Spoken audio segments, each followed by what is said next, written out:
Hello and welcome to a giant video on all of the Alien movies. The Alien franchise is one of the most iconic sci-fi horror creations of all time. If you've ever been to Disney World's Magic Kingdom, you might have come across an attraction called Stitch's Great Escape, based on the movie Lilo and Stitch. But if you're an old grandpa like I am, you might remember a different attraction that stood in the same place. Extraterrestrial Alien Encounter. Here we are at the terrifying new alien encounter. You guys ever been abducted by an alien? I have. You have? Yeah. And how was it? It was crazy.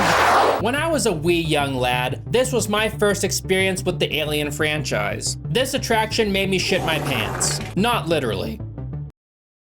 Maybe literally. The alien would break out of the glass cylinder in the center of the room. The lights would go out and you'd feel the alien press down in your seat. You'd feel its breath on your neck. It uses as many of the senses as we can possibly figure out how to use in an attraction. As much as I like Lilo and Stitch, it's a shame that Alien Encounter is gone. It's also a shame that I just lied to you. How could you lie to me like that? This attraction is not based on the Alien franchise at all. In my memory, I could have sworn that the alien in this attraction was a xenomorph. And then I saw a picture of what the alien actually looked like, and I had my own personal Fruit of the Loom moment. Whoever's in charge of this simulation just keeps changing shit, and I hate it. The funny part being this ride was initially planned with a xenomorph, but they ended up going with a different alien design. Since then, I've seen all of the Alien movies, and it's become one of my favorite series of all time. Granted, some of the movies are better than others, much better than others, but each of them is entertaining in their own way. I'll only be talking about the main series titles in this video, so no AVP. Sorry, Alien vs. Predator fans, you're gonna have to wait for another video.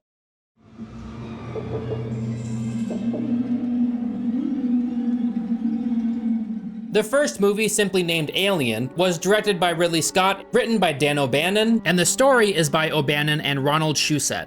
These guys also wrote Total Recall. Let me just say, thank you so much for your contribution to the world of sci-fi. Myself, and I'm sure a lot of other people out there, love your stories. H.R. Giger was the artist that created the iconic look of the xenomorph, and in the original illustrations, the creature had eyes, but for the movie, Giger insisted that the creature have no eyes, thus giving the bleak appearance of a cold and emotionless beast that hunts by smell. In later installments, we get a first-person perspective of the alien, and it's pretty clear that they don't hunt only by smell, but I agree the big black dome head is pretty badass. This movie stars Siggy Weavy, Tom Skerritt, John Hurt, and Ian Holm. This movie's opening credits are iconic. It's a simple pan of space with white bars across the screen that slowly spell alien with eerie music in the background. We're then introduced to the spaceship, the Nostromo. We're brought down the sci-fi hallways and corridors. This movie really makes you appreciate amazing set pieces. Even the room where the crew wakes up from hypersleep looks amazing. They're all groggy and exhausted, probably because Weyland-Yutani was too cheap to hit up the sponsor of this video, Helix Sleep. Something people never talk about is how xenomorphs sleep.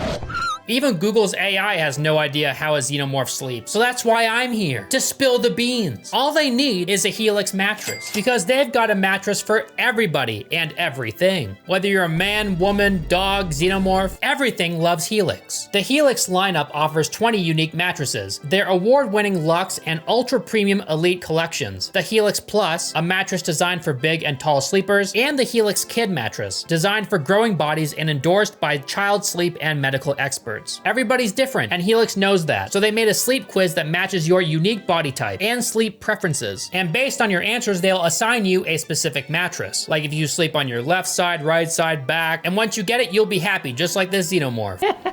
You see how he's laying in bed all snuggled up? So cute. He's loving his premium mattress that was customized to fit his needs. The best part about all of this is that Helix delivers your mattress right to your door with free shipping in the United States. It comes rolled up in a box and it's super easy to set up. This xenomorph likes to sleep on his right side, so he got paired with the Helix Moonlight Luxe. What a lucky Xeno. This xenomorph has had the mattress for a long time, years and years, and it's held up beautifully. It sleeps on the mattress undisturbed every night. A beautiful night's sleep. So it can get up the next morning and continue its well-rested slaughter. The mattress is incredibly easy to set up, and there's a 100-night sleep trial, so you can test the mattress out and make sure that you love it. Helix mattresses include a 10-year warranty, and they offer financing options and flexible payment plans. Their Labor Day sale is running now, and it's a great time to upgrade your mattress. You can get 25% off your purchase for a limited time. Get it while you can. Check out the link at the top of the description for more details, or go to helixsleep.com/ElvisTheAlien. Thank you so much to Helix Sleep for sponsoring this video and making this xenomorph a very happy boy. Now back to the review. We get to watch as this crew has lunch together. This scene comes across so natural and authentic. People are talking over one another. There's some barely audible banter in the background. Still with us, Brett?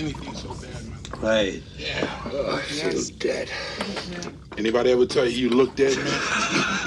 You definitely get the feeling that these people have known each other for a very long time. It's incredible. It's a very important element to show the workplace as a real place. We find out that the ship's AI, named Mother, woke up the crew halfway to Earth because they received a transmission of unknown origin that they're required to investigate. Any systematized transmission indicating a possible intelligent origin must be investigated. I don't want to hear it. They land on an alien planet, but their ship needs to be repaired. So some of the crew descend onto the planet's surface and investigate. They're even wearing helmets. That's what you do, right? When you step out onto an alien planet, right? Ridley Scott? That's what you do. Even if you're almost positive that the air is breathable, you wouldn't just walk out without taking some precautionary measures, right? Like that'd be really stupid if people did that. Parker plays a prank on Ripley because he doesn't want her micromanaging their work. They don't like her for some reason. What the hell is she coming down here for? You better stay the fuck out of Winway and stay with that. I'm not sure why. Well, there is a certain amount of sexism in the film. There's definitely some cliques within this crew. Some people get along better than others. And yeah, I think that's pretty realistic. The crew that's on the planet's surface finds a massive alien ship. Their helmet cams are really shitty and have a very difficult time relaying what they see back to the ship. It definitely improves the eerie feel of the movie though. They board the alien craft, and the inside of this place is extremely dark with a strange biomechanical interior, with walkways that look like they're lined with bone. The walls look slick and moist. The attention to detail in every frame is astounding. Giger's sets were so erotic. I mean, his big vaginas and penises. It's amazing how well the first movie stood the test of time. Even the sci-fi tech that the characters used looks pretty impressive considering this movie came out in 1979. Some of the tech stuff is just a bunch of flashing lights with a billion buttons everywhere, but at no point does that break immersion. I mean, just look at the cockpit of a 747 aircraft and tell me it looks any less ridiculous. The crew find a dead alien life form that used to pilot this ship. The signs of death suggest that something burst from its insides. Let's get the hell out of here. Kane discovers a large nest of alien eggs. It's crazy how realistic they made these eggs look. So much work was put into making these eggs look real. The fact that this movie is from 1979 is absurd. Kane notices that something is moving inside the egg, so he peers into it, and a facehugger leaps out at him. The crew is now faced with a problem. Dallas and Lambert want to bring Kane inside the ship so he can get the medical help he needs. Ripley reminds them of their quarantine procedure. Dallas and Lambert, desperate to help their friend, implore Ripley to open the ship and overlook procedure. Ripley denies the request, but Ash opens the hatch for them anyway. When they remove the helmet from Kane and the facehugger tightens its tail around Kane's neck, it's legitimately horrifying. What the hell is that? The rest of the crew looks on as Ash and Dallas attempt to remove the facehugger. Strangely, they don't try and remove the tail that's wrapped around his neck first. It's a good thing they didn't try and cut its tail though, because they find that the alien's blood is highly corrosive acid that can eat through practically anything, and very quickly. It was conceptual artist Ron Cobb who came up with the idea that the alien should bleed acid. This came about when O'Bannon ran into a wall with the screenplay and how to handle the last half of the movie. He needed a good reason why the crew don't just shoot the thing and kill it. The acid blood was the idea that solved this problem. I said, great. I said, then they couldn't kill it, because then it would, its blood would eat a hole in the bulkhead and the ship would lose all of its oxygen. I said, great. Eventually they find that the facehugger has mysteriously disappeared. There's one low shot of the crew entering the dark room and apprehensively looking around. Kane's lifeless body is lying there, but the camera doesn't move, it just sits there. It builds tension incredibly well. And then the facehugger drops from the ceiling. After further examination, it appears to be dead. It looks incredibly lifelike. The dead facehugger that Ash autopsies was made using shellfish, oysters, and sheep intestines to recreate the internal organs. The filming had to be done very quickly because the organic material would go bad very fast under the studio lights. The Nostromo is repaired, so they lift off into space. Why are there Christmas lights on the bottom of the ship? It kind of looks like that, right? And Kane awakens. Wow, so he's not dead. Very strange. They share a meal together, and then we get the iconic chestburster scene. I forgot how much Kane loves to stick his tongue out in this scene. It's pretty hilarious. And then, pop! The sound of a heartbeat plays in the background as the crew is presented with a bloody infant xenomorph. The tiny alien scurries away as the crew looks on in horror. The way it runs away is pretty funny, but not to the point where it ruins the moment. Obviously, the crew is in shock at this moment. I would be too. Ridley Scott wanted genuine reactions of shock and disgust, and he got that. Ridley Scott had real animal guts burst out of a mechanical torso, which caused the set to smell horribly. As you can imagine, the cast reacted with disgust. They shot me with an entire blood pellet. It was like a jet of blood that hit I was so taken aback. Brett, Parker, and Ripley use a tracker to locate the alien, but instead they find Jones the cat. And they obviously don't want to keep mistaking the cat for the alien on the tracker, so Brett has to track down the cat. This sequence builds suspense so well. Jonesy? He finds some of the xenomorph's shedded skin. Brett finds the cat, and it hisses at the xenomorph behind him. He turns, and the alien attacks him. The cat's eyes follow Brett as the alien takes him up towards the ceiling into the air shaft. God damn, this xenomorph grows fast. It's like Dwayne Johnson. You know those pictures of Dwayne Johnson when he's like 16, but he looks 42? The room where Brett gets taken out by the xenomorph was a point of contention between Ridley Scott and the producers. The producers didn't understand why there would be water pouring or chains dangling in a ship such as this. Scott didn't budge, feeling that the scene needed the extra movement. How is it moving? I said, I don't care. Where's the water coming from? I said, condensation. I can understand why some people wouldn't like the logic behind the water and the chains, but I agree. The dripping water and the movement of the chains definitely helps build suspense, because as a viewer, you're unsure whether or not these chains are moving because of the xenomorph. Kind of ingenious. The crew debriefs about what's to be done about the alien. They think that the alien is in the air shaft, so Captain Dallas, the Giga Chad, enters the pitch black air shaft with a flamethrower, and he's like, yeah, I'm just gonna go and kill it. Wouldn't be me. There's an incredible part when Lambert is pleading with Dallas to leave the area because she can see on the radar that the alien is approaching his position very quickly. But from Dallas's perspective, there's nothing there. Oh, God, it's moving right towards you. Move, get out of there. It's so good. Eventually the xenomorph shows itself, and all it wanted was a hug. Not a big deal. After this incident, tensions grow throughout the remaining crew. They become less agreeable with one another. We'll proceed with Dallas's plan. No, you're out of your mind. You got a better idea? Yes. I said that we abandoned the ship. God, the acting in this movie is perfect the entire runtime. Everyone is spot on. Ripley accesses the mother supercomputer and finds out that Ash changed the mission objective to get the alien life form to Earth and marked the crew as expendable. The value of this alien life form was far greater than the value of the crew's life, according to Ash. So Ripley and Ash get into a scuffle. Ash tries to kill Ripley in the weirdest way possible by jamming a rolled up magazine in her mouth? What the hell? Clearly this guy is a synthetic. Parker and Lambert show up and they kill Ash. Wait, he is a robot? Ash is a goddamn robot. Oh, okay. Yeah, makes sense. Ash's death is amazing from an acting and practical effects standpoint. They reboot Ash's system so he can talk as a head, and he reveals why he admires the xenomorph. I admire its purity, a survivor, unclouded by conscience, remorse, or delusions of morality.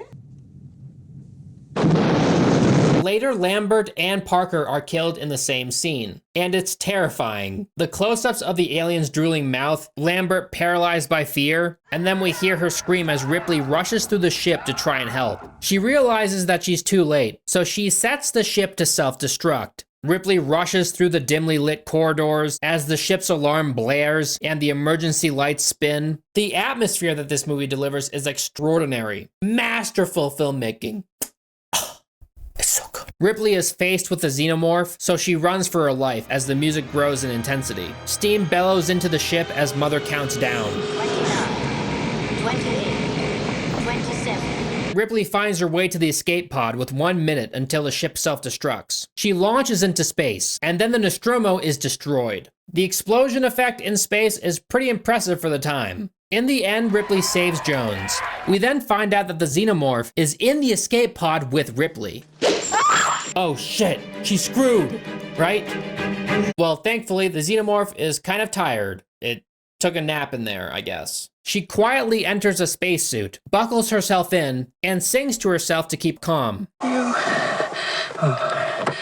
my lucky star.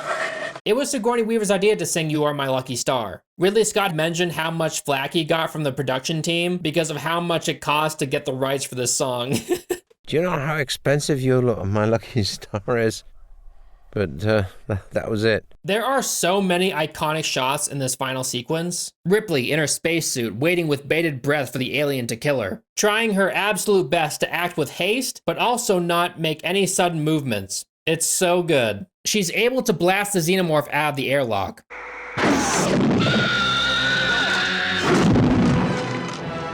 It tries to enter the engine of the ship, so she turns it on and kills it. Ripley records herself as the last survivor of the Nostromo. The final shot is of Ripley in cryosleep.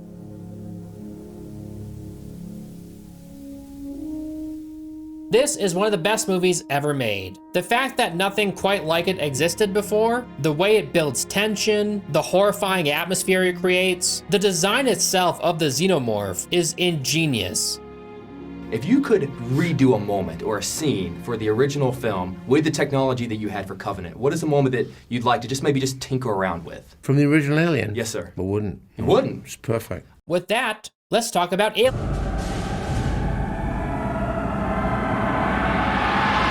Aliens was released in 1986. The movie was directed and the screenplay was written by James Cameron. The story was written by James Cameron, David Giler, and Walter Hill. So yeah, James Cameron put a lot of work into this one. It stars Siggy Weavy.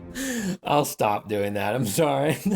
It stars Sigourney Weaver, Michael Biehn, Paul Reiser, Bill Paxton, Lance Henriksen, and Carrie Henn. Sigourney Weaver had initially been very hesitant to reprise her role as Ripley. Sigourney was wary. She wondered, who are these kids who want to make the sequel to a film that she was rightfully very proud of? She had rejected numerous offers from Fox Studios to do any sequels, fearing that her character would be poorly written, and a subpar sequel could hurt the legacy of Alien. I mean, perhaps she changed her mind when there was positive reception for this movie. That being said, I don't think the bad Alien movies tarnish the reputation of Alien. The first movie will always be amazing. Nothing will change that. And Aliens is also a very good movie. The story picks up where the first film left off. Ripley is in cryosleep, and her escape pod is boarded by an android, and then some men from a different ship. The grappling gun Ripley used at the end of Alien is briefly visible while the escape pod door is being cut open. It's still stuck at the bottom of the escape pod door where the gun jammed 57 years earlier. I really appreciate this attention to detail. She's found in cryosleep with Jones the cat, but didn't she put the cat in a different pod?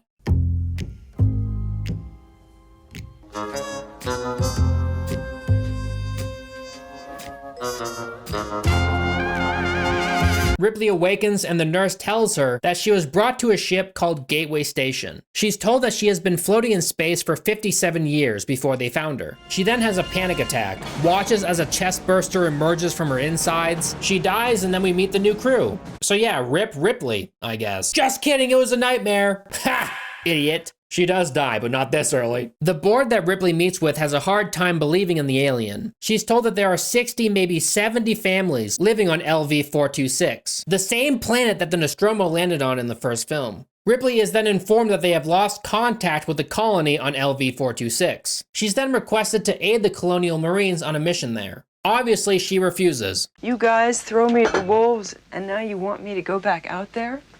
Forget it. It's not my problem. Isn't it weird that people have lived on this planet for over 20 years, and they just happen to lose contact with them as soon as Ripley is found and revived from cryosleep? Like, what? They probably should have explained that. Perhaps they just assumed the colony was fine, and upon reaching out after hearing Ripley's story, they find out that there might be some truth to it because they got no response. That's more likely. After having another nightmare, Ripley agrees to go with them, under the condition that the xenomorphs are wiped out and not brought back for study or monetary gain. You have my word on it. All right, I'm in. In the next scene, the crew wakes up from cryosleep. There's some banter between the Marines, they eat together, and then Bishop shows off his knife game skills. Look out, Rusty Cage, this guy seeks to dethrone you. Oh, I have all my fingers. The knife goes chop, chop, chop.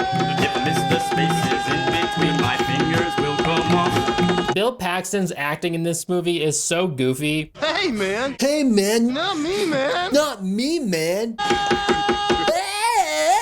That wasn't funny, man. This is Hudson. He's a bit of a goon. The knife trick scene was originally going to be done by Bishop alone. According to Lance Henriksen, he suggested to have Hudson's hand put on top of his, as Henriksen felt the scene needed something extra. This scene was discussed with pretty much everybody, except Bill Paxton. Henriksen accidentally caught Paxton's pinky on a reshoot. Yeah, we had to do this, Charles. Remember, we had to come back. And that's when I caught your pinky by accident.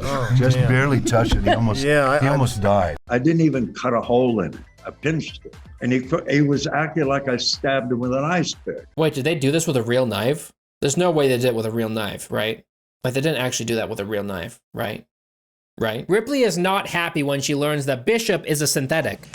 You never said anything about an android being on board. Why not? Obviously because of her experience with Ash. Ripley tells the Marines about the alien. The Marines goof around a bit. I love Sergeant Apone, played by Al Matthews. All right, sweethearts, you heard the man and you know the drill. Assholes and elbows. Hudson, come here. Come here. Perfect casting. He must have been the inspiration for Sergeant Johnson in the Halo series, and I won't hear anything against that. Are you me? Yeah! Are you me? Yeah! Where are you? Where are you? When we meet the enemy, we will rip their skulls from their spines and toss them away laughing. Am I right, Marines? Sir, yes, sir! Ripley shows him that she can operate a loader. These yellow loaders are so iconic in the Alien series now. Whenever you buy an action figure of Ripley, there's always a loader next to her. Ripley's got the power loader. How's that grab you? All the firepower a Marine could ask for. The Colonial Marines suit up and ready themselves for combat. There's a silly part when the Marines and Ripley fly to the planet in a dropship, but the movie acts as if there's a gravitational pull. Did they know how space worked in... I don't know, when was this filmed? 1986. They arrive at the colony complex on the planet's surface. The Marines enter the complex and search the place. I just want to mention how unbelievable it is that in the far future, they would send Marines into a place where there's a possible alien threat that they have no idea how to fight. In the beginning of the movie, they sent a robot into Ripley's escape pod before entering themselves. Like, what the hell? Why wouldn't they do something similar here? You wouldn't just walk in all willy-nilly. Is that something people still say? Willy-nilly? But they do have pretty cool pulse rifles, so they're fine. So this complex is torn to shit, and there's no sign of human life. Clearly something terribly wrong happened here. They discover a lab with glass cylinders, holding some facehuggers, and one of them is still alive. Gigantic vagina. Something moves in front of the Marines, and this is how they react. Fuck. Hold up. Wow. They find out that's a little girl. Ow! Damn. Watch Don't let her go! Ripley follows her down into a little hideout that she's made for herself. She has clearly undergone some trauma and becomes fearful when Ripley holds and attempts to calm her. Eventually, this girl is examined by the Marines and cleaned by Ripley. We find out that her name is Newt, and everyone she has ever known is dead. They're dead. All right, can I go now? Very feel-good movie, I know. Newt had to scream a lot in this movie, and sometimes her screams aren't very believable.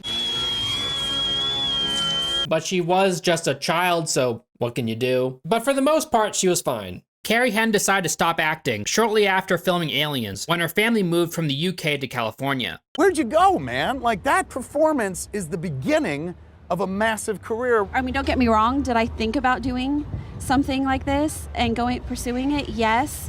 But ultimately, at the end of the day, I always wanted to be a teacher. So she worked towards that for years and eventually became a 4th grade teacher, which she still is. But even still, Henn regularly attends conventions with her old co-stars and maintains a close relationship with Sigourney Weaver. Give it up for Carrie Henn. Newt, ladies and gentlemen! After Ripley tries to assure her that the Marines can protect her, this is what she says. It won't make any difference. Hearing this, maybe it's time to go back to the ship and get that drone. You know, where's that surveillance drone? Where's the drone? Bishop is analyzing the corpse of a facehugger. Then the Marines pick up a signal of many life forms in the same area, so they go check it out. The weird Batmobile APC that the Marines are driving is so ugly. It kind of reminds me of the Cybertruck. Bring on the Cybertruck. Cue music. The Marines find that this section of the complex looks different from the rest. There's strange alien-secreted resin on the walls. Ripley informs Lieutenant Gorman that the Marines are under the cooling systems, so if they fire their weapons in there, it'll cause a thermonuclear explosion. And that would be bad. So the Marines are forced to give up their magazines and grenades, and are told to only use flame units. Some of the Marines secretly keep some mags to themselves. Let me get this straight. The Marines can't use their guns in here. They can only use flamethrowers. And there's potentially a deadly alien species running around. And it killed all the families that used to live here. Maybe now is a good time to bring out that surveillance drone. This part is even funnier when you consider the fact that in Prometheus, a character uses these very cool drones. They have cool red lights and they speed along the corridors, mapping out the entire area very quickly. This technology also reports back any life. And that movie took place before Alien. So this technology is available, but they just don't use it? These Marines are just really confident, very, very confident and very skilled. They don't need any extra help. So the Marines find corpses stuck to walls. Things aren't looking great, but it's not time to turn back, not just yet. It's not like we have a synthetic with us that we can use to patrol the area further. Let's go in there, Marines, we got this. They find a living person, and their only words are, please kill me. Please, kill me. Before an alien bursts from their chest. Now Ripley thinks it's a good time to tell Gorman to pull the team. Now they're surrounded by xenomorphs that they can't see with their eyes. They're only showing up on their scanners. Private Crow is pulled into the ceiling. She sprays her flamethrower and accidentally kills Private Frost. Shit gets wild. Vasquez starts shooting when she was ordered not to. Gorman can't communicate with Apone due to shoddy signal. Gorman is sweating bullets right now.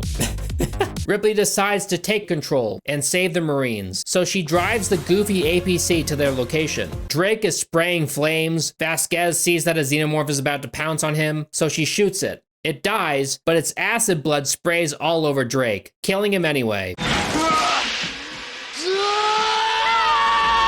Whoops. Man, if only we sent in a drone.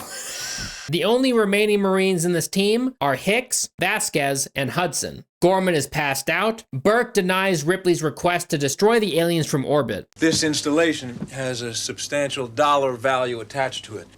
They can bill me. Spunkmeyer and Farrow, the transport duo, are both killed by an alien that boarded their transport ship on their way to pick up Ripley and the rest.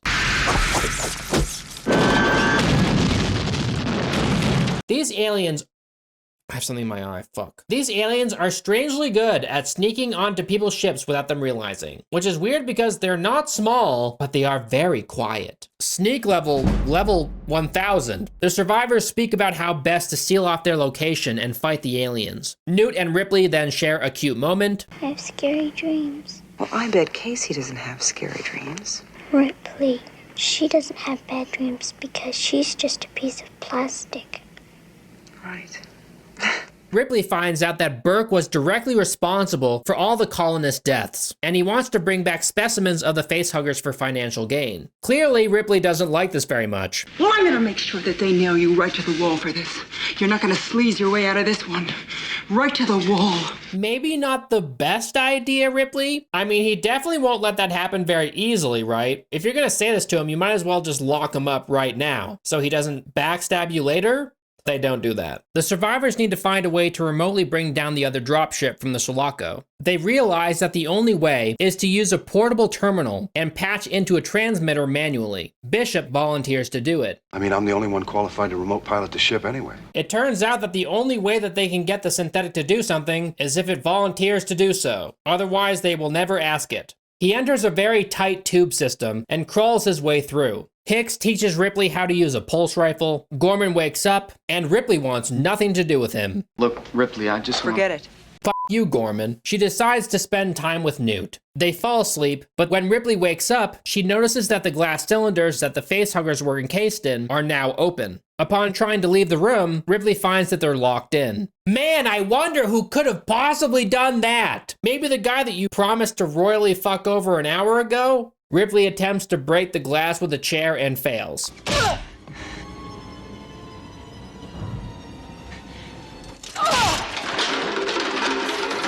She puts a lighter up to a sprinkler so the fire alarm goes off and alerts the Marines. The Marines arrive just in time to save them both. Ripley reveals Burke's plans to the Marines. The power dies, and there's aliens on their radars. They found a way in. Something we missed. You didn't miss anything. Something under the floor, not in the plans. I don't know. They take way too long to figure out that the xenomorphs are crawling in the ceiling. 12 meters. 11. 6. Can't be. That's inside the room. When they finally do, the Marines try their best to hold off the horde. Burke escapes and closes them off in the room. Hudson is pulled into the floor. This scene does a really good job showing how terrifying it'd be to face these things, because they can attack from every direction. Burke gets his comeuppance shortly after. The remaining Marines, Ripley and Newt, travel through an air vent. A giant air vent. Look at how big this air vent is. Vasquez proves yet again that she's a badass. Look at the way she kills this alien in this vent.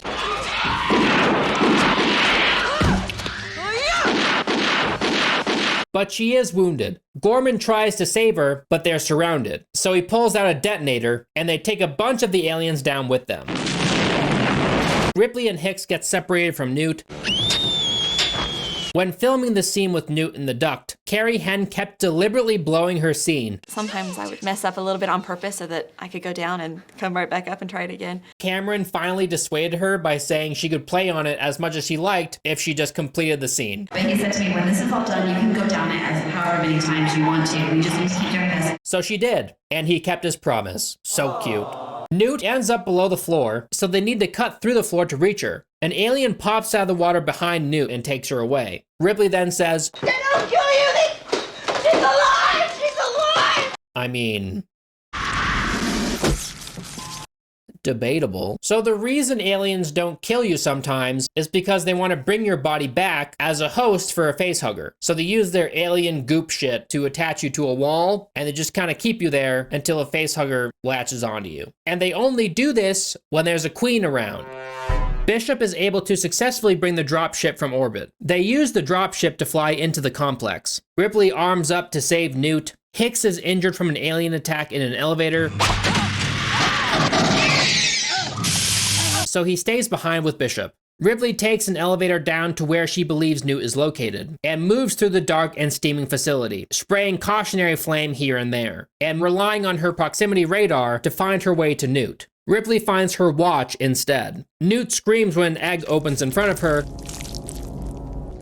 so Ripley follows the scream, shooting the facehugger and some xenomorphs in the area. She frees Newt and carries her away. Suddenly, Ripley notices that she's in the middle of a field of eggs. She finds what's laying the eggs, and it's a giant xenomorph queen. Good God, the queen has an impressively long, fleshy birth canal thing. During this scene, we learn that the xenomorphs can communicate with one another. The queen quietly tells the other xenos to back off, in return for Ripley leaving the area safely and not killing her eggs. Ripley doesn't like this arrangement, so she does this.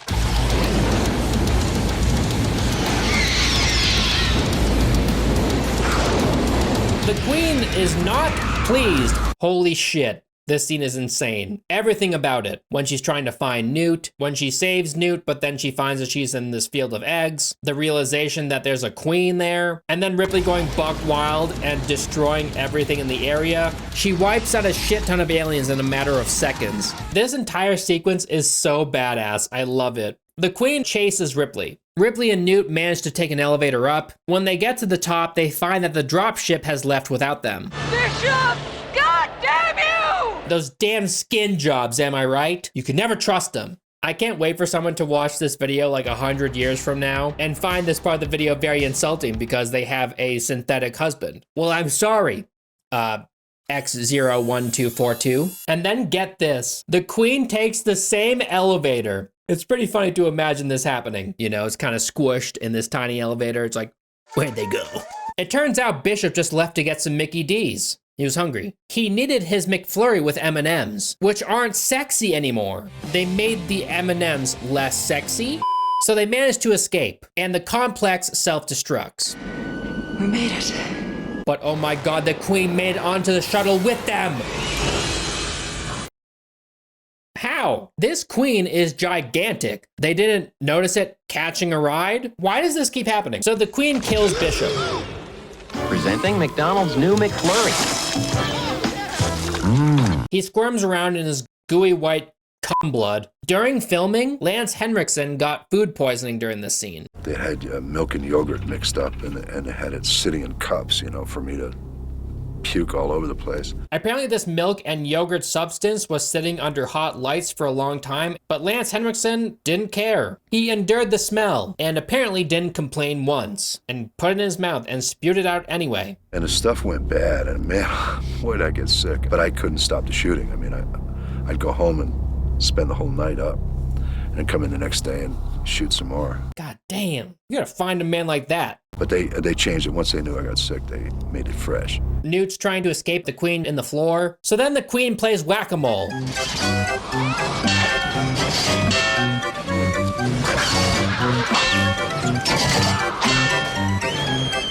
But then Ripley arrives in a loader. This scene is epic.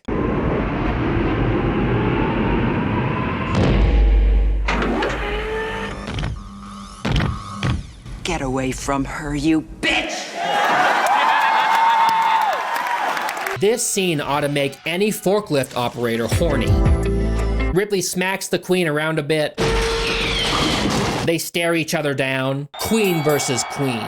The loader isn't using any electricity to move. There's a stunt guy sitting behind Sigourney Weaver, and he's moving the limbs of the loader with the help of wires holding the thing up. We decided to build a stuntman inside it to help control some of the functions of it and to help it move, so that when Sigourney was in it, she was actually standing with her back right up against the stuntman, so that his movements would be transferred to her or vice versa. Eventually, Ripley and the Queen fall into an airlock. There's one shot where they are very obviously action figures, and it's pretty funny. I mean, just look at how plastic Ripley's arm looks. Good luck unseeing that, everybody.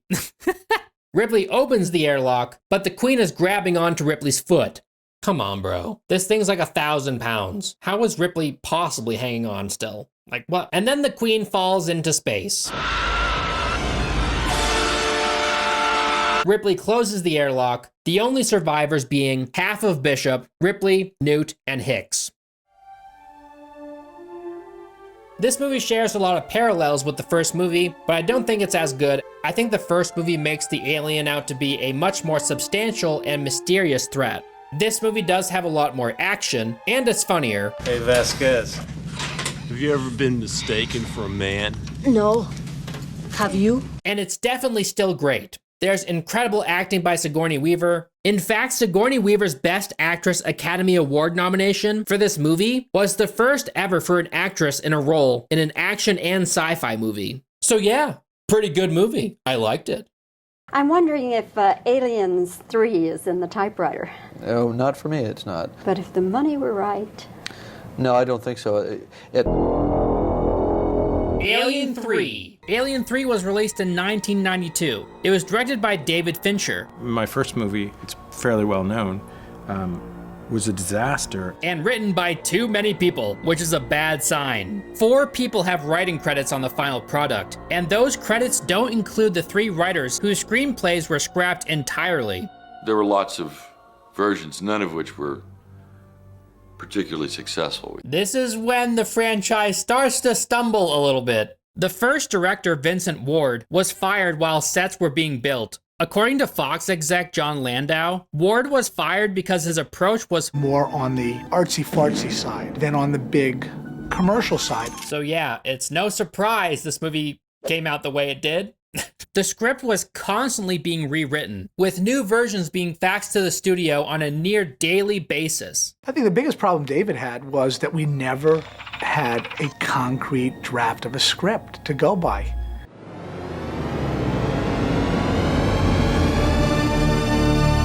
Cast and crew often filmed a scene and learned the next day that it had already been scrapped. That sequence that we just shot may not make it, so we're going to shoot another version of it. You know, it seemed expensive. Can you imagine how infuriating that must have been? David Fincher was a novice director at the time, and I think he did a great job in spite of the creative differences and the studio interference. It's amazing to me that Fox is the #1 studio in the country because they're all such a bunch of morons. Fincher disowned the film, stating in an interview with The Guardian, "I had to work on it for 2 years, got fired off of it 3 times, and I had to fight for every single thing. No one hated it more than me. To this day, no one hates it more than me." Which sucks because I would have loved to have seen a director's cut. And he is a great director. He directed Gone Girl, Seven, Zodiac, The Social Network, Fight Club, Panic Room, that show Mindhunter, and like a million music videos. This guy really likes making music videos, and you've probably seen some of them. He actually walked out when the studio rejected his initial cut and ordered extensive reshoots. He was not involved in the final cut. But his initial rough cut later became the basis for the assembly cut, a longer version of the movie released on DVD in 2003. I sort of allowed myself to be steered into this communal making, and then when the shit hits the fan, all of a sudden everybody scatters and you're the guy standing there going, wait. Alien Cubed starts kinda weird. The intro credits are shown over black space, and there are flashes of random things, people and events interspersed between the credits, and it goes on for a while. I wasn't a big fan of it. So the ship that was carrying Ripley, Hicks, Newt, and Bishop crash lands on a prison planet called Fiorina, or Fury, 161. The only survivor is Ripley. She's pulled out of the wreckage and resuscitated. And on this planet is the double Y chromosome Work Correctional Facility. This tells us that the prison is made for males with an extra Y chromosome. We've 25 prisoners in this facility.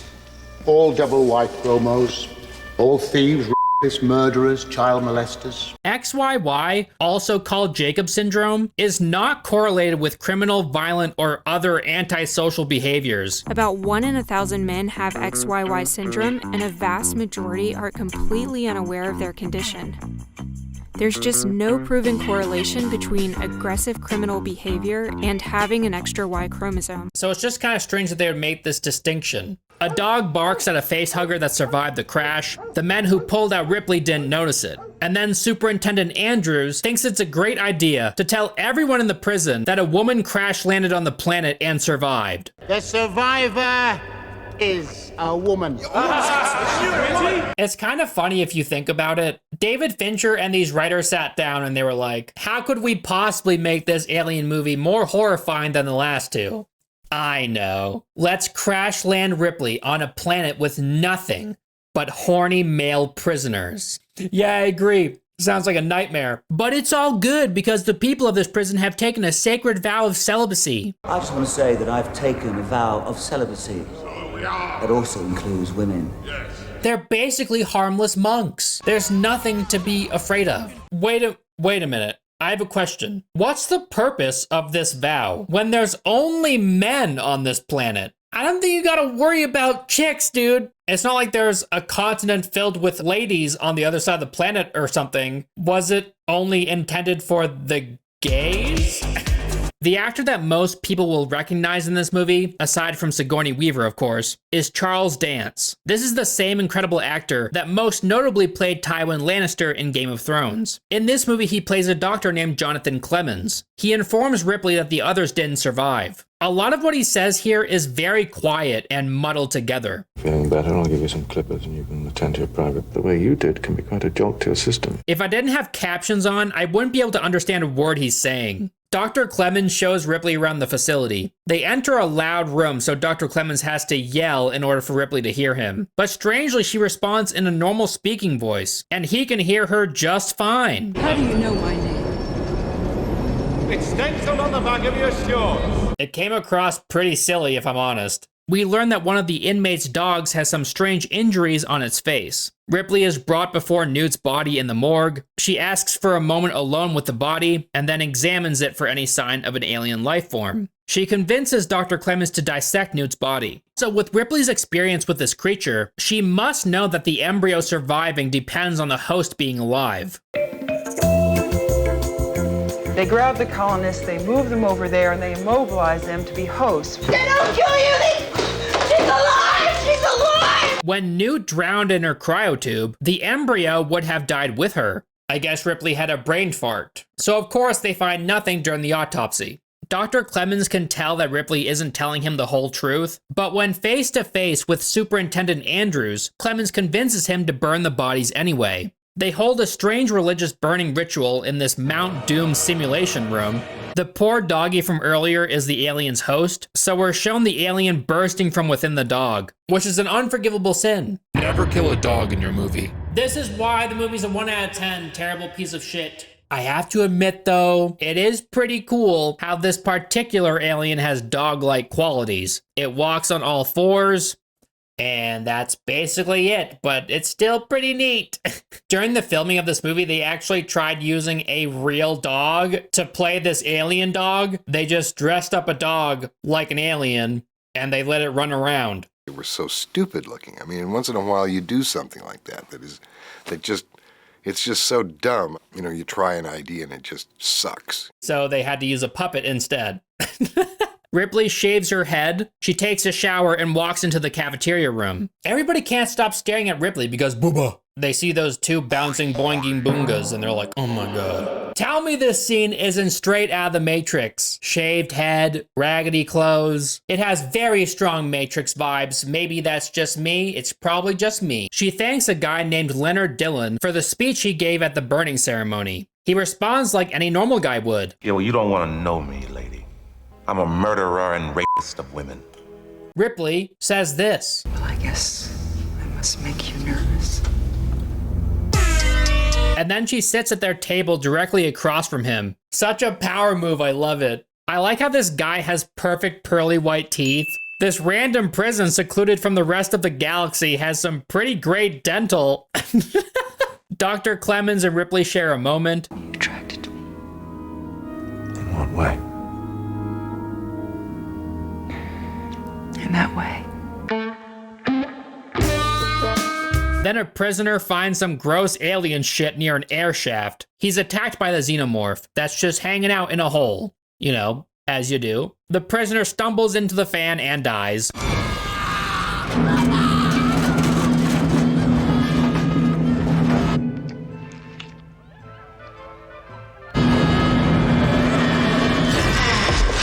Why would they be cleaning near the fan while it's on? Turn the fan off if you're gonna clean near it. He deserved to die. What's wrong with you?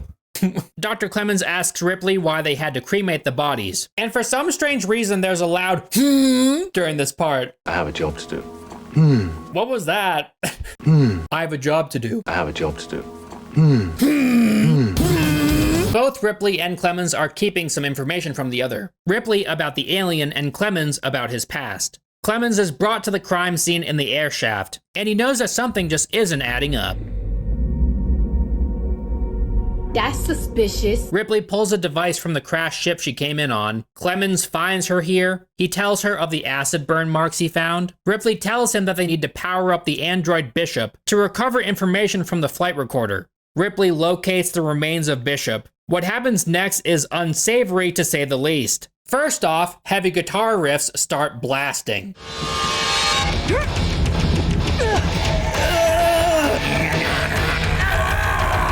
That's the music they play before Ripley is almost forcibly penetrated. The dude that's about to her goes all Mad Max Fury Road, but before he can do anything, Dylan comes out of nowhere and beats them with a metal bar.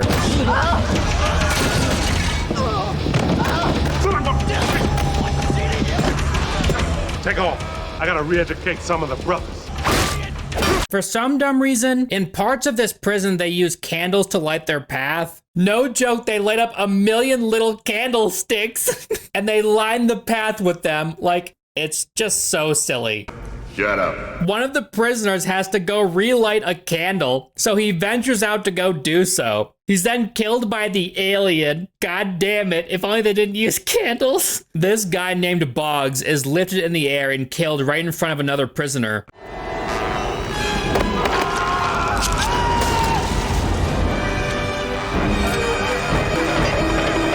He tells Andrews and the others about a dragon he saw. It was the dragon. Feeds on minds. Nobody can stop it. It was the dragon. Stop raving about it. Ripley restores Bishop. Bishop informs her that there was an alien with them on the ship the entire time. Ripley tells Andrews of the alien, and of course he doesn't believe her. He reveals to her that there aren't any firearms in this prison, and that all of them are on the honor system. This is a maximum security prison, and you have no weapons of any kind? We're on the honor system. So let me get this straight. This is a prison planet. Like, there's nothing on this planet aside from this prison. And they don't have guns? That's pretty insane. And we're fucked. No. If there's a prison uprising, there's only one outcome. The prisoners win. And it's not like these prisoners don't know this. They know this. There's pretty much no reason not to revolt. Okay, tangent over. Clemens tells Ripley his sad story. I did a 36-hour stretch on an ER. So I went out and I got more than a little drunk. And 11 of them died because I prescribed the wrong dosage of painkiller. And I got 7 years in prison and my license reduced to a 3C. The alien arrives in the infirmary and kills Clemens.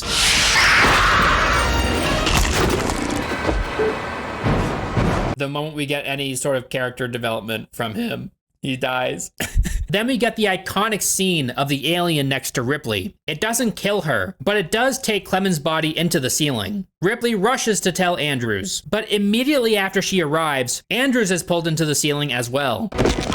After this, the survivors meet with each other to think of a way to fight the alien. Ripley doesn't mourn the loss of her new friend for even a second. Who can blame her though? She's literally lost everybody she's ever cared about, so it's just another one. As it turns out, literally nothing works in this prison. Nothing much works here. No climate control, no video system, no fucking ice cream. All we got here is shit. Aaron, the superintendent's assistant, takes over, and he's much more amicable than Andrews, but he's much dumber. We learn that the prisoners got a look at his case file when he arrived, and learned that his IQ was 85, so that's why they call him 85. Some of you might recognize this actor. He's the legend Pete Postlethwaite.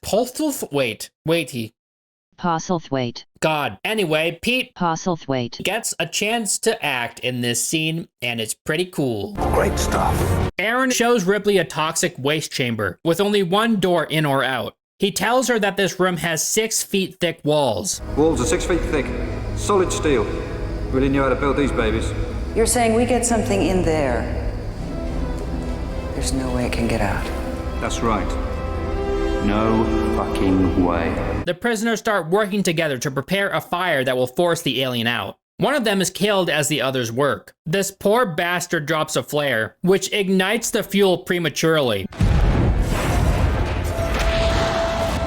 Dylan activates the sprinkler system, but by the time he does, many prisoners have been killed and their original plan has been shot to shit. Malcontentment and panic spreads through the survivors of the blast. Ripley is starting to feel strange. Her hands aren't functioning like they should. So with the help of Aaron, she runs a scan on her body. Turns out she has an alien inside her, which ironically saved her life in the infirmary. Aaron and Ripley have a disagreement in the comms room. Ripley wants to inform the rescue team that the entire place has gone toxic and to turn back, so as to keep the aliens quarantined to the prison. Aaron still believes that they can kill the alien and be saved. Our only hope is that they kill this fucker. I'm getting rescued. I don't give a shit about these stupid prisoners, but I've got a wife. I've got a kid. Does Aaron know that they don't have any weapons? What are you gonna kill it with, dude? Candles? Aaron reads a message from the rescue team that the highest priority is that Ripley be quarantined. They send awaiting acknowledgement over and over like a crazy ex. And then finally, after an hour passes, they send that one message. You hate me, I get it. Ripley goes searching for the xenomorph by herself, since she knows it won't hurt her with the alien inside her. She pulls a pipe from the wall and says this. Don't be afraid. I'm part of the family. The balls on this woman, I swear. She finds a xenomorph sleeping, but when she goes to hit it, instead she punctures a hole through a very weak pipe, and bugs start spilling out of it. The alien then crawls down to meet her.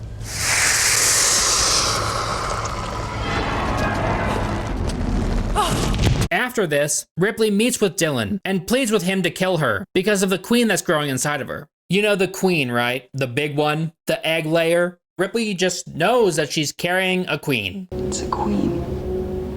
An egg layer. Ripley has never seen a queen in its infancy before, and considering the poor level of detail on the ultrasound, there is no way she could have known this. Dylan denies her request, knowing that she's still more used to them alive. I want to get this thing and I need you to do it. And if it won't kill you, then maybe that helps us fight it. They meet with the remaining prisoners, and Dylan has a pretty badass speech here. Okay, just sit here.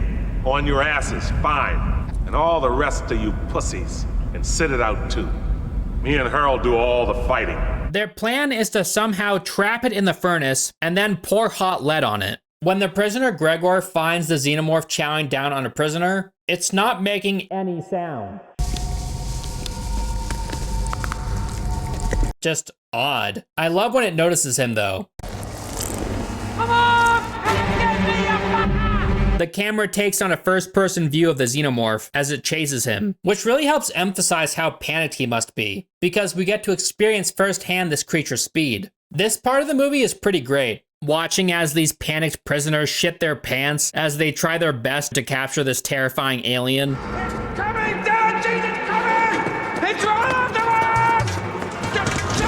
Fucking down! Things aren't exactly going to plan. The alien picks the prisoners off one by one. The rescue team arrives at the prison. There's an awkward scene of Ripley trying to catch the alien's tail as it's feeding on a prisoner. Like, does she really think she can pull the alien by herself into the furnace? I get that she's desperate right now, and self-preservation isn't really a thing because she wants to die anyway, but still. Dylan arrives and helps Ripley lure it into a room. Prisoner Morse rushes to pour the lead. Ripley wants to stay and die with the alien. I'm telling you, I want to die! Knowing that the alien would more likely chase him than stay with Ripley in the furnace, Dylan willingly stays behind, speaking coherently as the alien rips him to pieces.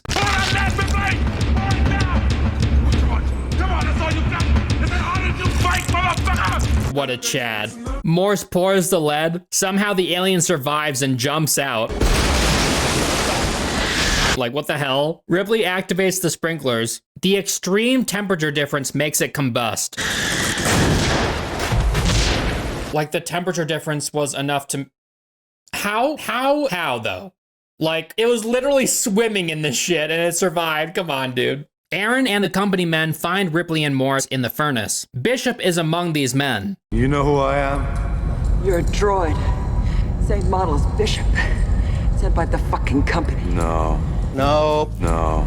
He tells Ripley that he's Bishop's creator. He promises Ripley that they want to destroy the alien inside of her. You have to trust me. No. She activates an arm that brings her and Morse over the hot pit of lead. One of the company men shoots Morse through the leg. Stop! Aaron, frustrated that he was wrong all along, hits Bishop over the head.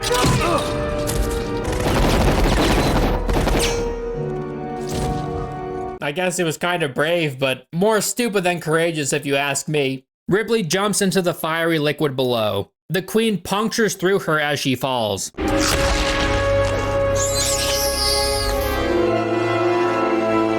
Morse ends up being the only survivor that the company brings back with them. Come on, you, get going. Oh, fuck you. I don't think this movie deserves nearly as much hate as it gets. It's very entertaining at times, and the acting is top-notch. Some of the xenomorph scenes look terrible, more notably when the alien is moving around. But aside from that, I like this one quite a bit. It's a solid 6 out of 10 if you ask me. I did think Alien 3 was definitely the end. There was never any talk, at least not that we were privy to, that there was a plan, that was ever a plan to go anywhere else with the movie, because it was so definitive with the end of Ripley. 5 years after Alien Cubed, we get the worst movie in the series by far. It was directed by Jean-Pierre Jeunet, the same guy, to my surprise, that directed 2001's Amélie, and I quite liked that movie. Et j'ai eu 2 crises cardiaques et j'ai dû me faire avorter parce que j'avais pris du crack pendant que j'étais enceinte. En dehors de ça, tout va bien. Tant mieux. He also made 2004's A Very Long Engagement and Delicatessen from '91. The original idea for the movie was for...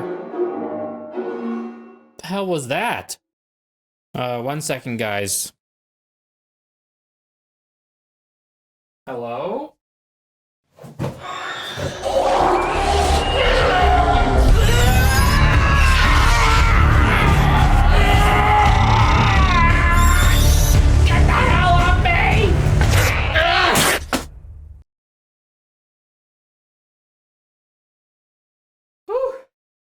Oh, God. All right. Where were we? The original idea for the movie was for Newt to be cloned, not Ripley. That was until the studio was concerned people wouldn't care for the movie without Ripley. I wrote a treatment and they said, this is interesting, we'd like maybe to make this, but you have to put Sigourney Weaver in it. Kind of ironic, you know, with all these new Alien movies, none of which have Ripley in them. Apparently, Sigourney Weaver loved the direction of the story. I read the first draft by Joss Whedon. I thought it was amazing. I think so much of it is original, while the spirit of it is very much a cross between the first and second. Maybe it's better on paper. The intro credits to this movie are gross. It looks like organs and body parts morphing into one another, and the title card is cheesy as all hell. We're then introduced to the USM Auriga, which is a medical research vessel. On this ship, scientists are cloning Ripley for whatever reason. How, though? Her entire body was burned to a crisp. They did a pretty thorough sweep. Probably found one of her hairs just lying there somewhere. They then pull a baby xenomorph from the clone's stomach. I don't think that's how cloning works. They decide to keep the host alive and sew up the Ripley clone. They put her in a strange cocoon of sorts, and she awakens in a room. She's tattooed with a number 8, and they call her number 8. How was our number 8 today? Suggesting she's the 8th clone or the 8th clone attempt. She attacks a scientist. You're gonna make us all very proud.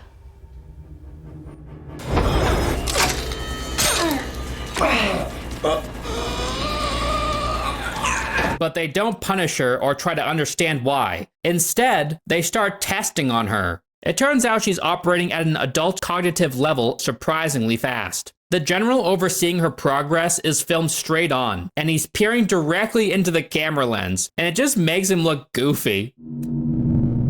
Apparently, this new Ripley has inherited memories passed down generationally at the genetic level by the alien. Oh, wait a second. It has memories. Why does it have memories? Well, I'm guessing, but inherited memories passed down generationally at a genetic level by the aliens like its strength. Now, I'm no scientist, but what the fuck? Since Ripley died with the xenomorph inside her, the general is worried that this clone will try and kill the alien test subjects because the real Ripley wanted to do so. Ellen Ripley died trying to wipe this species out. Not anxious to see her taking up her old hobbies. You know, the real Ripley, she really didn't like aliens. So this clone of Ripley is probably gonna be the same thing, right? He opens a locked door with his breath or something, and it doesn't work at first. Identification, please. Please try again. Please try again. Please try again. Please try again. What kind of tech is this? It's so stupid. We find out that they have the grown queen variant of the xenomorph in a cage on this ship. The clone is somehow inheriting some of the real Ripley's memories, so she knows that she died. One of the scientists explains that they cloned Ripley with the use of her blood samples they found on the prison planet. Blood samples from Fiore 16 on ice, where you died. So I guess scratch my hair follicle assumption. We're introduced to another ship called the Betty with a small crew of 6. There's a guy named Christie, and he has some fancy wrist gun gadgets. The same type of gun gadget from Django Unchained. Except that movie took place in 1858, not in the far future where spaceships are commonplace. Oh, and Winona Ryder is in this. She plays someone named Anna Lee Call. The script is amazing. I mean, it's really, really, the ideas in it are very moving, actually. I mean, having the alien be, you know, a doofus named Johnner drops a knife into a paraplegic's leg as a joke because he can't feel it. The paraplegic is named Vreese. And yeah, this moron making the monkey noises is actually named Johnner. Johnner, you son of a bitch! Johnner is played by Ronner Perlman. I'm sorry. Ron Perlman. He has some really bizarre lines. You hang with us for a while, you'll find out I am not the man with whom to fuck. As if just saying don't fuck with me was too trite. The crew of the Betty dock on the USM Auriga to do business. The General and Elgin meet, and during this scene the General puts a vodka cube into a glass, and it awkwardly plops into liquid. Because remember guys, it's the future. The cargo that these space pirates are delivering are human beings in cryosleep pods. We're shown that the people delivered in pods are being used as lab rats with xenomorph eggs. Johnner and Ripley have a very awkward basketball moment. You got some moves on you, girl. He's very heavy-handed with his flirting, so she beats the shit out of him. Come on now, give me the ball. This scene suggests that this new Ripley is some sort of superhuman because of her xeno genes. She wipes blood from her nose from a little brawl she gets into with the pirates. I got a new game. Tag.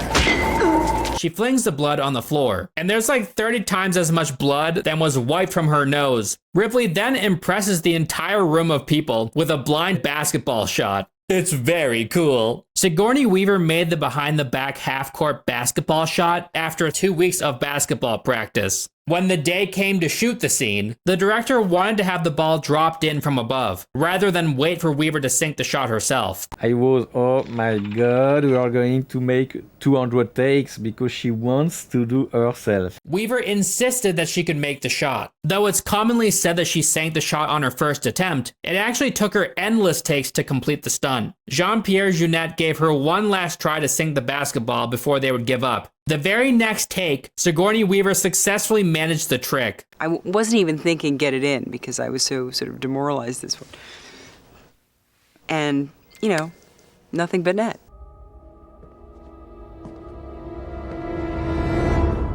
It's good! It's good! Ron Perlman broke character and began smiling when he saw it, and people on the set started cheering.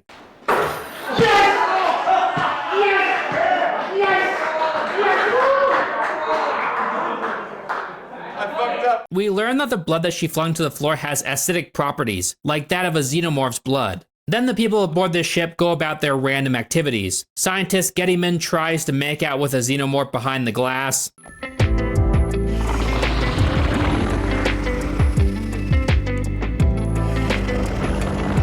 I can't believe this scene actually exists. Gettyman finds out that the xenomorph understands negative reinforcement, and it's like a huge breakthrough for some reason. We're a fast learner. Call goes for a stroll through the ship. I gotta admit, it's a pretty cool looking ship. She approaches one of those weird breath terminals, and she has little spray vials that she uses on it.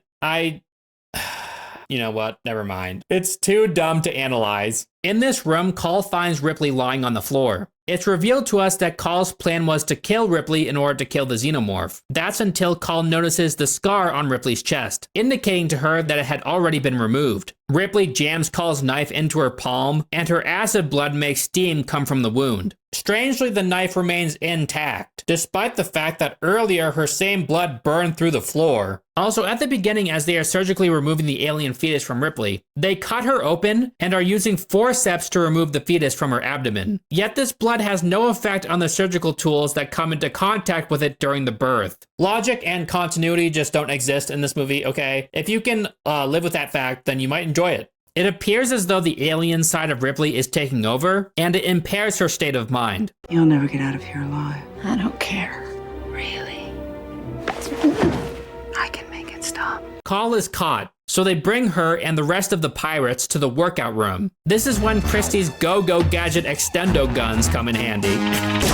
He shoots up the place. A guard holds him up with a rifle instead of outright shooting him, which he obviously should have done. Christie shoots the ceiling, and the bullet ricochets into the guard's head, making a GoldenEye N64 bullet hole in his helmet.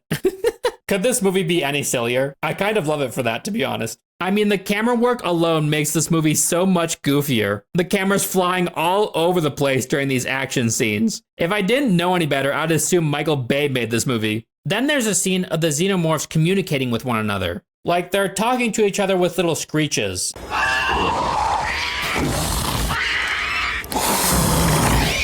It's really strange. Two of them kill the third, so its blood can be used to burn a hole in the floor so the other two can escape containment. So what does the brilliant scientist do? He enters the room and pokes his head into the hole, and he's instantly killed.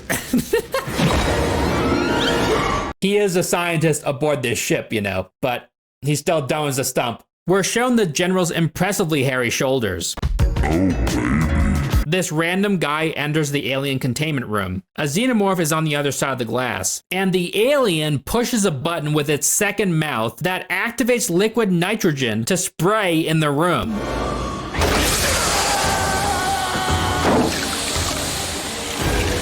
I don't think I ever needed to see a xenomorph push a button with its tiny mouth tongue, but I did. I saw that happen, so great. Why didn't it just, I don't know, use these? So now there's a bunch of xenomorphs running around this ship, and people are rushing to the escape pods. Bryce shoots like 1,000 shotgun shells. This scene is very poorly edited.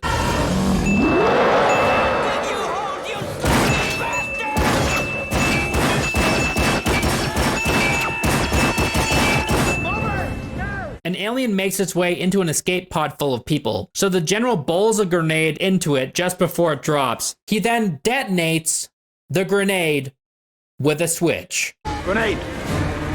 You pull the pin, throw it, and 4 seconds later it explodes.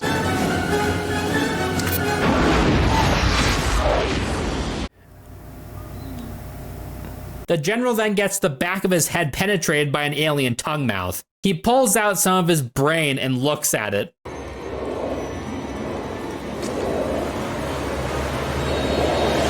Why is this movie trying so hard to make it so I don't take it seriously? Elgin is pulled through a grate and killed. This is how Ripley enters the scene.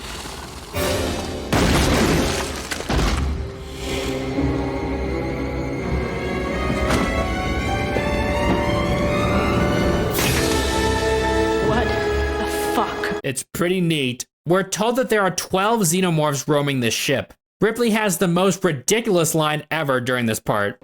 Who do I have to fuck to get off this boat?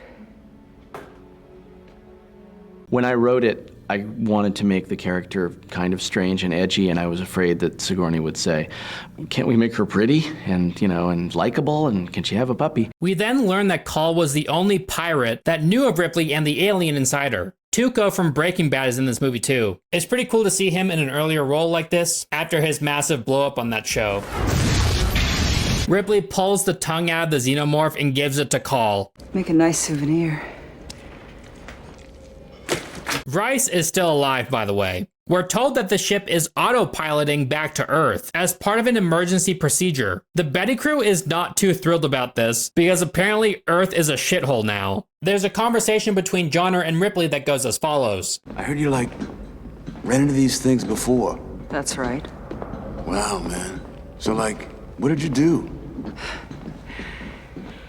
I died.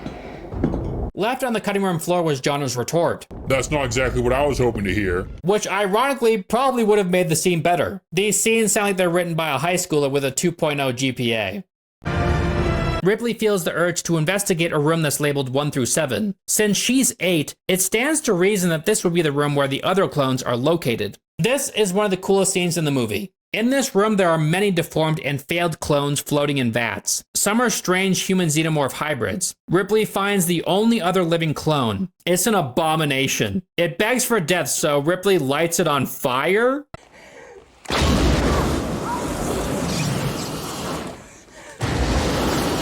That's kind of rude. Like, burning alive is one of the most painful ways to die, I assume. I haven't burned alive myself, but I have reasons to think that. I've burned myself on a stove before, and that sucks. And it's not like they don't have regular weapons to use. They do. Could have, I don't know, just shot her?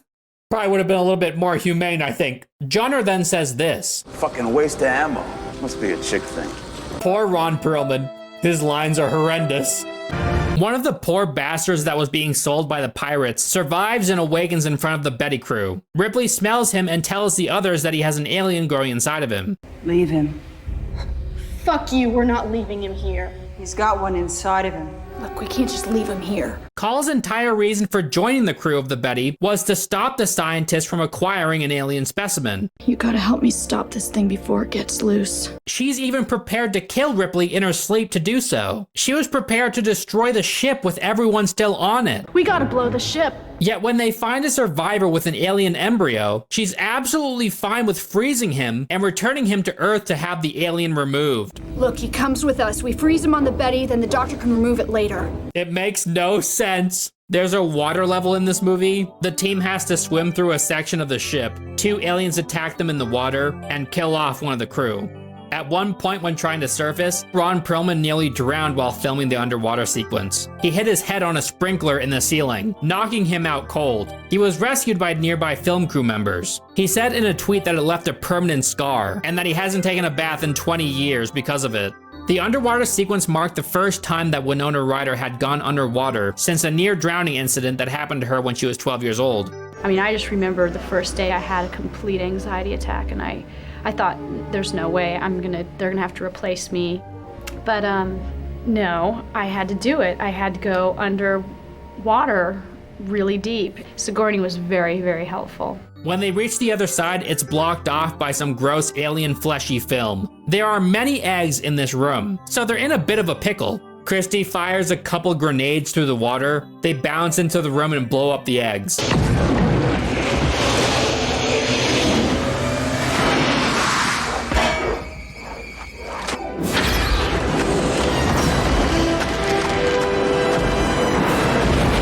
This kind of goes without saying, but there's no way that these grenades would have enough force to be shot through the water like this. A facehugger attaches itself to Ripley, but she pulls it off. You know, no big deal.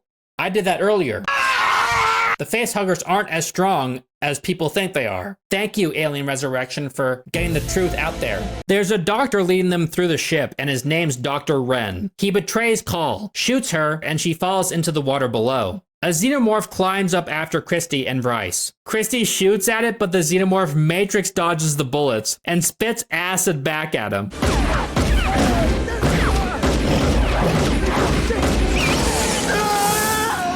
How is this movie real? So based on the first movie's logic with the acid, Christy should definitely be dead. But I guess the acid they spit isn't as strong as their blood? Johnner saves Christy by leaning backwards on the ladder and shooting downwards at the alien. The bullet streams are red like they're lasers from Star Wars. This entire sequence sounds like it belongs in an anime. This goofball gets spooked by a spider and shoots it. Christy cuts himself free and drops with the dead xenomorph to save Bryce. The door opens at the top and it's Call. Turns out she's synthetic. You're a robot?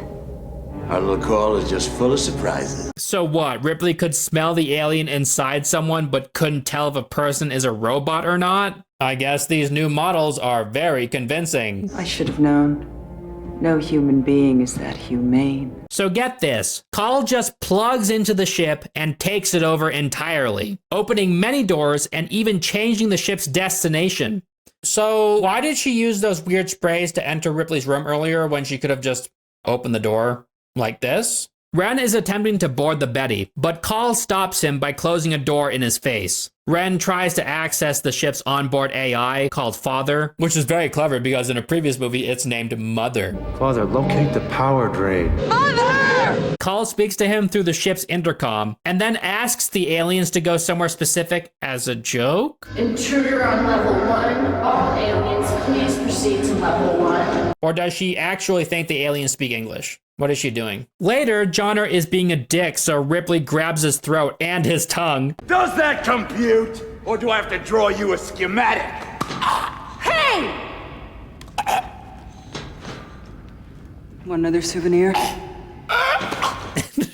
What an awkward scene this must have been to film. Ripley is pulled into the floor, and she's taken by a mass of alien fleshy bits. The studio wanted to cut this scene because of its sexual nature. They decided to keep it when Sigourney Weaver threatened to not promote the film if the scene was cut. I rather like this scene too. I think it's easily one of the best looking shots in the movie. It has this super cool, spooky, cosmic horror energy to it. Deleting this scene would be removing one of the only cool moments in this movie. Next, we see a xenomorph carrying Ripley away. Despite Call blocking his path earlier, Ren still managed to make it to the Betty, and he holds Call hostage. The guy with an alien in his chest can feel his time is up, so he rushes at Ren, which gets him shot in the process. And then the xenomorph bursts through both of them at once. There's a silly shot that travels into this guy's mouth and down his throat where the baby alien greets us.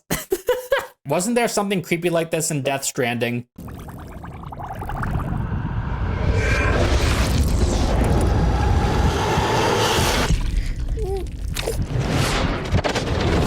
That's what it reminds me of. In the next scene, we see a bunch of humans wrapped up in cocoons, including Gettyman, who tells us something very odd. This time there is no host. There are no eggs. There is only her womb and the creature inside. Remember the queen that was taken out of Ripley earlier? Well, apparently it has a human reproductive system now. Ripley watches as it gives birth, and this abomination is her child.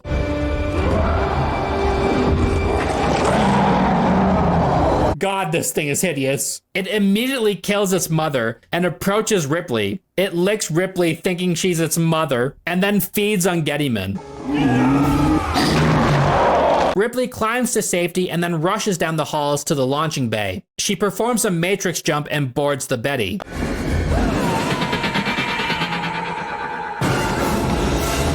Oh no, the hatch is busted! Call has gotta fix it. The weird human alien thing finds its way to their location and boards the Betty. It crushes Tuco's head.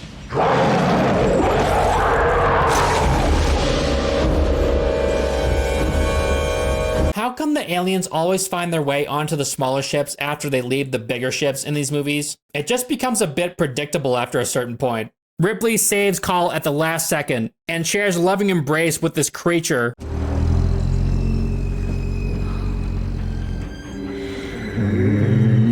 God, it's so weird. Doesn't need the boobs. Doesn't need those. Because now I'm just haunted with the undeniable fact that there's some weirdo out there that, you know, to this thing. I'm sorry I made you all think about that. This thing's death scene is so funny. The alien gets sucked into the hole in one of the ship's windows as its CGI guts and bones go flying into space.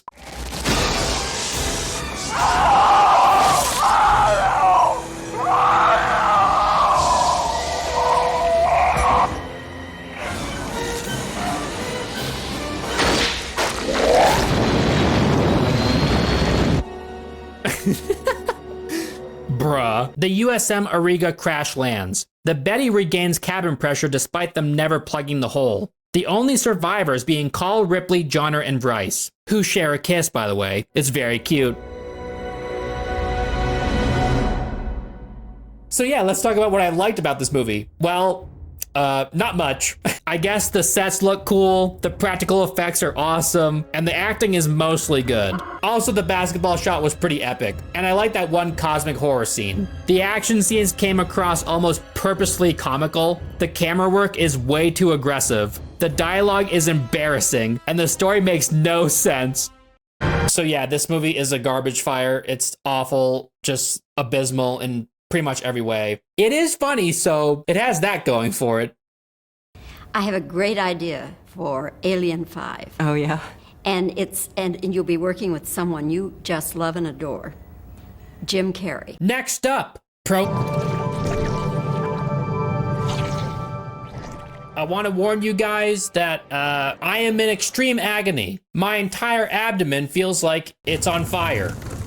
So let's talk about a movie. In 2012, the first and only Alien movie to date without the word alien in the title was released. And it's the second movie in the franchise directed by Ridley Scott. This movie is a prequel to the first Alien movie. It was written by John Spates and Damon Lindelof. This is the first movie in the franchise that doesn't star Sigourney Weaver. Is part of you sad that you won't be involved? Not really. And you know what? Good. She did her time. She made her money. Let someone else take up the alien mantle. And that someone was Noomi Rapace. Unexpected, but I like it. I know Ellen Ripley could never be replaced. Trying to do so would be a fool's errand. She's simply too iconic. But I'm actually a huge fan of Noomi Rapace. I thought she was great in the Girl with the Dragon Tattoo series, and I tend to like her in anything I see her in. And that includes weird movies about lamb humans. This movie's cast is absolutely stacked. Michael Fassbender, Logan Marshall Green, Charlize Theron, Idris Elba, Guy Pearce, and along with Ridley Scott's return as director, a lot of people had good reason to be excited about this film. And I was definitely one of those people. Do I like it now? Yes. I know it's not perfect, okay? But this movie has a lot going for it. Let's begin. The intro credits are stunning, with beautiful landscapes. We see a large alien ship hovering in the sky. Below stands a single Giga Chad alien.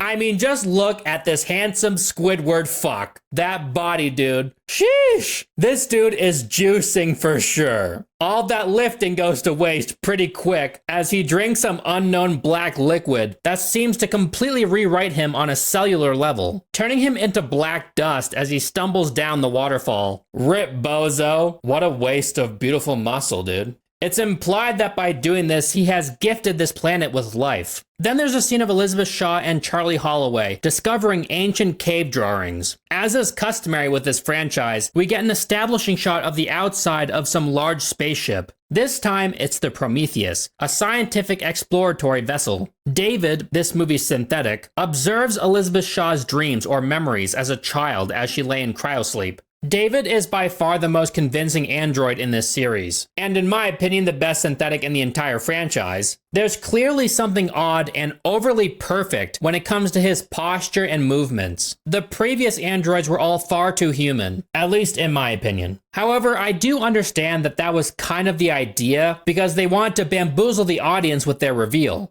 David is fascinated with human beings, and even idolizes an actor in a movie he likes. So while he moves more robotic than the previous androids, in some ways he's acting far more human than any of them did. Charlize Theron's character is the first to wake from hypersleep. Her character's name is Meredith Vickers. Theron was originally offered the role of Shaw, but was forced to decline the role due to scheduling conflicts. Later, her schedule freed up and she was able to do the film, so she was like, God damn it, why did this happen to me? This allowed her to take the role of Vickers, because during her absence, Noomi Rapace was chosen to take the role of Shaw. As they're approaching their destination, a new planet, the entire crew is awoken. Idris Elba's character Janek set up a Christmas tree to give the occupants a sense of time, and I think it's very cute. I like the little Christmas tree, okay? Sean Harris's character Fifield is a huge douche for no reason. Milburn, biology. Nice to meet you. I ain't here to be your friend. I'm here to make money. Okay. They're shown a hologram presentation where Guy Pearce's character, Peter Wayland, a long-dead rich dude, tells the crew about David and his desire to find the answers to mankind's existential questions. I have spent my entire lifetime contemplating the questions. Where do we come from? What is our purpose? What happens when we die? Dr. Holloway shows the others cave paintings they found from all over the world, from various ancient civilizations that had no contact with one another, and how each of them showed men worshipping large beings pointing to the stars. And the star formation shown is similar in all of them, and there was only one galactic system that matched. And it was so far from Earth that none of these people could have seen it or known about it. There's one moon in this system capable of sustaining life, and that's their destination. So did the aliens make these cave paintings? That's the only logical explanation. Apparently these ancient beings, Shaw calls them engineers, drew these as invitations for mankind for when they were ready to visit them, which is kind of a stretch, but all right. The crew aboard this ship share similar doubts. So you're saying we're here because of a map you two kids found in a cave, is that right? No. Yeah. No. Vickers explains to Shaw and Holloway that she's in charge regardless of what Wayland said or believed. And you do find these beings down there. You'll do nothing but report back to me. She's a bad bitch, okay? And you're gonna listen to her. Charlize Theron, I would listen to you. I would listen to you, Queen. There's a pretty neat scene of their transport ship landing on this planet. The team suits up and rides out onto this mysterious moon. And as a big fan of sci-fi, this movie is a feast for the eyes. The strange world, the suits, the tech, the Prometheus's interior, the transport vehicles. Everything is so convincing in this universe. I love it. According to Ridley Scott, he was adamant to show the Prometheus and its science crew with appropriately advanced 21st century technology, such as slimmed down spacesuits, holographic displays, and video screens inside full spherical helmets. I figured by then, you'll put a bubble on your head. Why are you going to create a helmet where you've got blind spots? That's ridiculous. When you want to do that, you really want a globe? Co-writer John Spates did acknowledge that this sleeker style conflicted with the grungier analog technology seen in Alien, rationalizing that the Nostromo was a rust bucket that could be over 100 years old, while in contrast, the Prometheus was a state-of-the-art exploratory vessel. It feels like the reasoning was more or less, I don't know, it looks cool, which would probably be my reasoning as well, to be honest. If it looks cool, that's all that matters. Part of the job as a director is you've got to just stand your ground saying, this is what I want, fuck off, and that's it. The team finds their way to what looks to be a large cave system. Fifield activates his pups to scan and map the area. These little flying drones are so cool looking. I love their design. How they shoot like red lasers around the walls and fly through the hallways, scanning everything. It's the type of thing I like to see in sci-fi. I know, it doesn't take a lot to impress me. I get it. It's just neat, okay? Further into this structure, they find that the air is suddenly breathable, so they remove their helmets. You wouldn't catch me dead doing something. Well, I would probably die if I did that. So it's a pretty huge gamble to take, I think. They completely disregard microscopic life forms like bacteria or viruses. As a biologist, Milburn should know of these risks. Whatever, dude. The air, it's safe. Woo! David finds some alien boogers on the wall, and he likes it.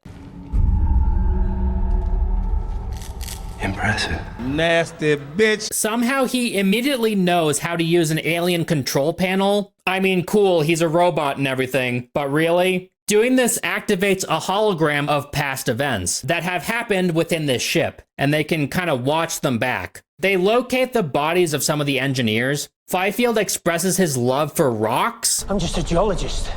I like rocks. I love rocks. He's madly in love with rocks. That's clear you two don't give a shit about rocks. You know those pet rocks that sold like crazy? Fifield was a big fan. Fifield and Milburn head back to the ship. David opens the door near these bodies, and they find this huge face monument. Under it sits many vases or containers, filled with mysterious black liquid. There's these H.R. Giger-inspired murals on the walls, and they morph their form as they sense the scientist's presence. It's so cool! David is incredibly impulsive and constantly throws caution to the wind. He's a very annoying, albeit useful companion. I want him to be like that guy that's so annoying, you know, it's like, is he taking the piss out of me or is he being for real? Janik alerts the others that there's a deadly storm quickly approaching. Shaw, Holloway, and Ford bag the head of an engineer, as David takes his sweet time messing around with one of the containers of black sludge. The storm is on their tail as they drive their buggies to the ship. Just outside of the ship, they drop the engineer's head. Ellie, no, what are you doing? Probably wouldn't be me, but it's a pretty valuable head. I mean, that's a pretty interesting head. The storm hits them, so now they're in trouble. David is eventually able to save them. Hilariously, Milburn and Fifield are still roaming around the alien structure. Me when I'm 6 years old and lose my mom in the grocery store. Fifield and Milburn are told by Janek to hold tight until the storm passes. Shaw and Ford examine the engineer's head. David takes the helmet off and reveals the Giga Chad underneath. Just look at that jawline. Good lord. They use a device to activate the head's nervous system. During this scene, neither Ford nor Shaw put their masks on, which is funny because it ends up exploding. Mortal after all. Why? What? Why isn't anybody practicing safety measures? I'm so confused. David is seen speaking to an unknown person in a pod. Vickers confronts David about this. It is then heavily implied that the person giving David orders is Wayland. What did he say? I'm sorry, that's confidential. Oh my God. What did he say? He said, try harder. David had brought one of the alien containers back with them. He opens it within the ship without taking any safety precautions, of course. He pulls out a bunch of alien vials with snot all over them. They're filled with this black substance. When David peers at a drop of it on his fingertip, you can see that his fingerprint has two unnatural triangles. What you're seeing here is the Wayland Corp logo. This was most likely used to identify the company's synthetics, which is a super cool touch, especially since this scene goes by pretty fast. Big things have small beginnings. Kind of like this. Shaw and Ford discover that the DNA from the head matches the DNA of human beings. The plot is thickening. Kind of like this. Holloway is a bit depressed by the discovery that their makers are dead. So David does him a solid by using him as a guinea pig and testing the black fluid on him without his knowledge. Good health. Very nice, David. Thank you for doing this. During this scene, we get one of the best interactions in the entire series. Why do you think your people made me? We made you because we could. Can you imagine how disappointing it would be for you to hear the same thing from your creator? I guess it's a good thing you can't be disappointed, huh? Yes.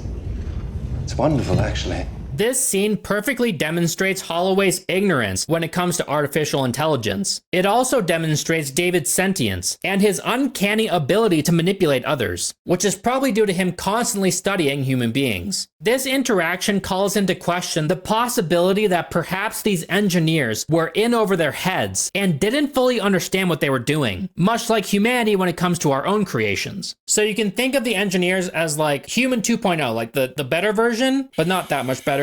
And they replicated themselves, but we're kind of shittier, and we have hair, and we're smaller, and we're not as muscular, and our dicks aren't as big. For some reason, Milburn and Fifield decide to moronically explore deeper into this alien structure. They find a door with engineer bodies piled up around it. Janek informs them about a ping on the map of a moving life form. It disappears, and instantly Janek's like, oops, it was a glitch. Good night. Must be a glitch. What do you mean, a glitch? All right, boys. Sleep tight. Are you kidding me? He can even hear them panicking. Milburn, what does he mean? Wait. But he doesn't decide to call in and be like, I'll stick around to make sure it was nothing. Janek asks them where they are. What is your position? We are at 7401477. Why? And this is hilarious because he has a map directly in front of him that tells him exactly where they are. You're asking the wrong questions, dude. Shaw and Holloway share a moment, and then we find out that Shaw is infertile. There is nothing special about the creation of life, right? Anybody can do it. I mean, all you need is a dash of DNA and half a brain, right? I can't create life. It was at this moment that he knew. He fucked up. Vickers and Janek have a funny interaction. They're both pretty horny, so screw the two guys stuck in the alien structure with potential living Giga Chad alien life forms inside of it. These two dumbos decide to hang out in the room with all the containers in it, and then these strange snake-like things pop out of the sludge. Milburn calls into the Prometheus, but of course Janek is too busy smashing Charlize Theron. Okay, you know what? When I say it like that, I'm pretty sure that would be all of us. Well, if you can't be, Love the one you love. Love the one you're with. Love the one you're with. So yeah, these two fools are alien food. I mean, earlier they couldn't find their way out of this place when Fifield literally has incredibly advanced mapping robots. You'd think it'd be useful to have the map that they're creating on your person somewhere so you can use it? No, of course not. What am I thinking? It's much more convenient to have someone else guide you from the spaceship when you could lose connection at any moment. Dallas. Milburn is astoundingly stupid in this scene. He approaches this thing and reaches out to it. It even reacts to him in a threatening manner, but he continues trying to interact with it anyway. Come here. It's okay. It's okay. It's okay. Hey, baby. The snake grabs his hand and wraps itself around his arm. If I were Fifield, I would have left this dude the second it attacked him. I mean, he was being a moron. Fuck him. See ya. Acid sprays onto Fifield's helmet when he attempts to cut it off of Milburn, which ends up killing him. What a moron. Eventually, it enters Milburn's mouth. It looks very uncomfortable. I had a Prometheus-based question for you. Just Okay. I don't know if you've asked before. Why did you pet the alien? What? Okay, so I'm going to clear this up once and for all. There's a big scene that was cut, which is me discovering life for the first time. And I find one of those baby snakes. So that big snake is quite scary. I find his little brother, and I'm like, this is extraordinary. I then see the big snake, and he's like, he's even better than the small snake. And I think that that snake is not scary. Yeah. Because I've seen the small snake and he's not scary. So that's why. Which would be logical, yeah. Peering into a mirror, Holloway notices a life form moving in his eye.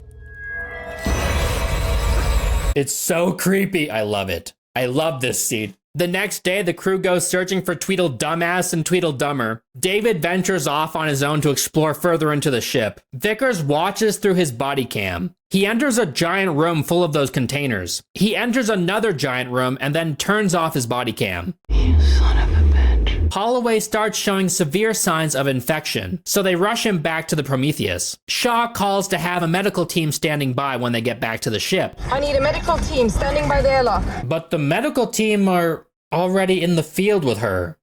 Who is she calling? Poor Benedict Wong. He was probably so hyped to be in this movie. You know, we're about to do the first take, and we're now about to do the prequel of Alien. But his entire role practically turned out to be, just look at this thing inquisitively in the background sometimes. He's barely in the movie. We return to David. He squishes some egg-looking buttons and activates an alien gamer chair. Holograms of the engineers enter this room and operate the ship. I really have no idea what these holograms are. It's some strange alien tech that can replay past events in the ship, and David knows how to activate them somehow. Like, obviously, there's gonna be a lot of these events that they could replay, right? Depending on how often these aliens were in the ship. If David were to replay just a random moment in time, you'd think it would just be the aliens just like sitting down, doing nothing really. David then finds a living engineer still in his pod. By the time the team gets back to the Prometheus, Holloway is too far gone. Shaw is desperately clinging on to hope.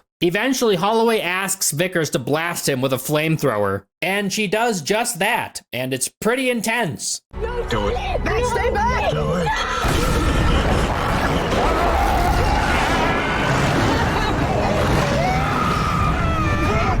In the next scene, we instantly find out that Shaw is pregnant. Elizabeth is infertile, right? I can't create life. We all know where this is going. Shaw begs David to take the alien baby out of her. David sedates her and then asks her if she feels like her god has abandoned her because Charlie dies similarly to her father. To lose Dr. Holloway after your father died under such similar circumstances.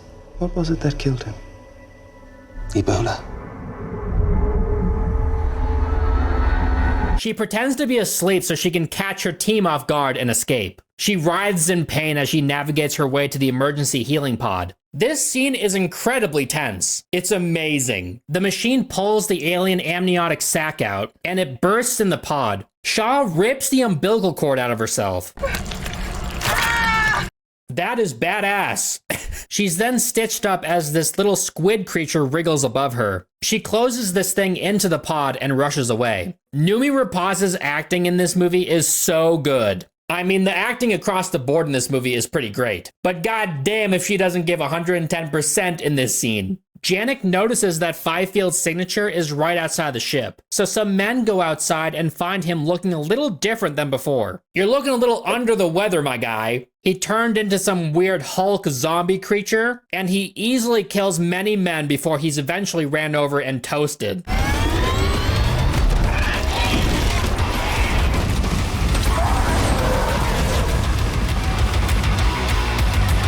Shaw finds her way to a room where David is. He's there with some random guys and Wayland. You're on the ship all this time. Why? I only have a few days of life left in me, you know. Didn't want to waste them till I was sure that you could deliver what you promised. Meet my maker. David's mission is to bring Wayland to meet with the last living engineer, so that he may find the answers to death and to life itself. Shaw tries to warn him, but of course Wayland doesn't listen. Janek reveals what he thinks to Shaw, that this planet is not the engineer's home, simply a place for them to keep a weapon that they've created, but it turned against them, which hindered them from leaving. We find out that Vickers is Wayland's daughter. God damn, when did this guy have his kid? When he was 70? He looks like he's 1,000 years old right now. The dialogue in this movie is pretty great sometimes. I didn't think you had it in you. Sorry. Poor choice of words. Shaw, Wayland, and David find their way to the living engineer. David tells Shaw that the cargo of Black Death sludge was meant for Earth, with the explanation, sometimes to create, one must first destroy.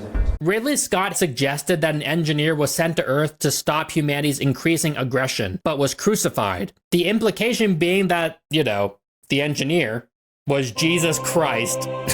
He felt that this would be too obvious of a religious allegory for the film. Yeah, I don't think I would have liked that at all. David wakes the engineer. He attempts to speak to it.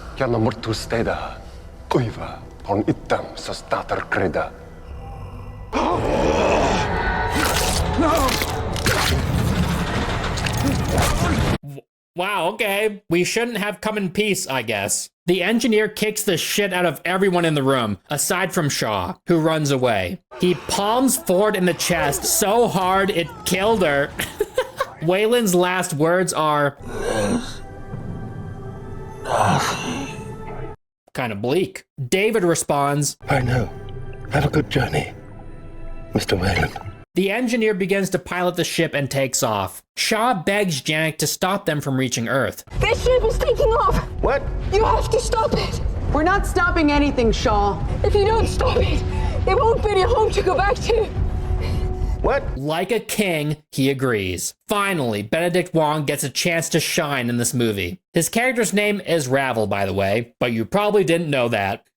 Janek releases the lifeboat for Shaw. Vickers escapes via an escape pod. The Prometheus then crashes into the alien ship, kamikaze style, making it fall out of the sky. It ends up falling in the opposite direction it was struck, so it ends up where Vickers and Shaw are located, which is really weird. Let's think about it. This thing's flying like this. Prometheus comes, crashes into it. Where are they gonna fall? They're both gonna go this way, and they're not gonna fall backwards. I don't know, maybe they would. I mean, the weight of them is probably pretty substantial. I'm not a physicist.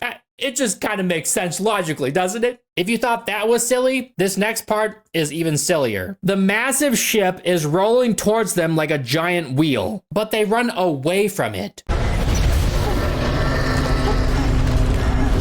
When they could just do this and it would roll past them, you know? So Vickers gets squashed by it.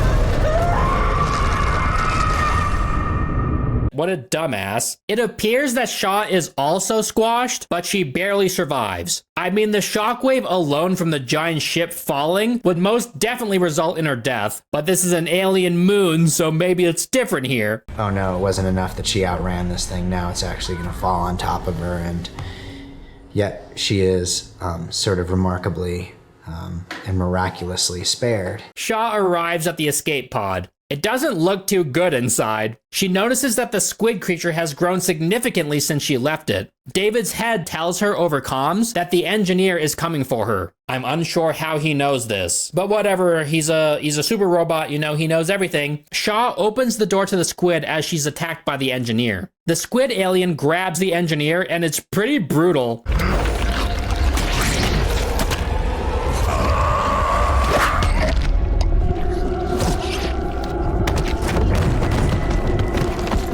Watching this squid thing devour him is... I mean, you kind of feel bad for handsome Squidward. Again, we're wasting some valuable muscles here. Do you know how long it probably took him to gain those? Like, that's a lot of protein shakes. In the next scene, Shaw is outside, and she has her hand exposed. I mean, maybe these are advanced suits that don't need to be entirely enclosed, but it's still kind of strange. 2 minutes without a suit, you're dead. David tells Shaw that there are many other ships, and that he can operate them, so they should work together to get back to Earth. Shaw tells David that their new plan is to travel to the engineers' home planet, to confront them about their decision to kill off humanity after creating them. They created us. Then they tried to kill us. I deserve to know why. Yeah, that's a great decision. I mean, what? How well do you think that'll go? It's not the best plan. I'm just gonna come out and say it. The movie ends with them taking off in a different ship, and a strange xenomorph variant bursting from the engineer's body.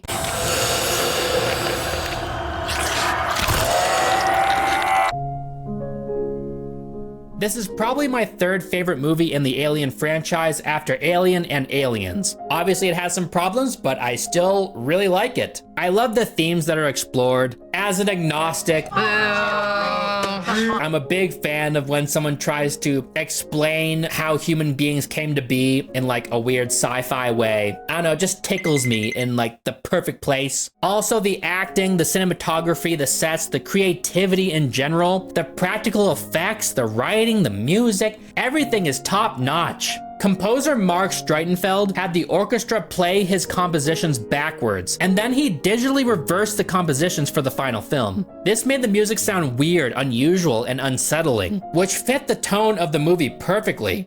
So yeah, that's Prometheus. Some logic went out the window, but some sacrifices need to be made sometimes. Just some oversights here and there. It's fine. And no one liked it, and I thought at the end of it, you know what, I like it, screw them. Absolutely. That was the attitude. Absolutely. I know what it is, screw you. Oh God, I'm really feeling sick. Something's not right, man. Oh, God. Something's not right, dude. Something's not right with me. Oh God. Oh. Is it bad?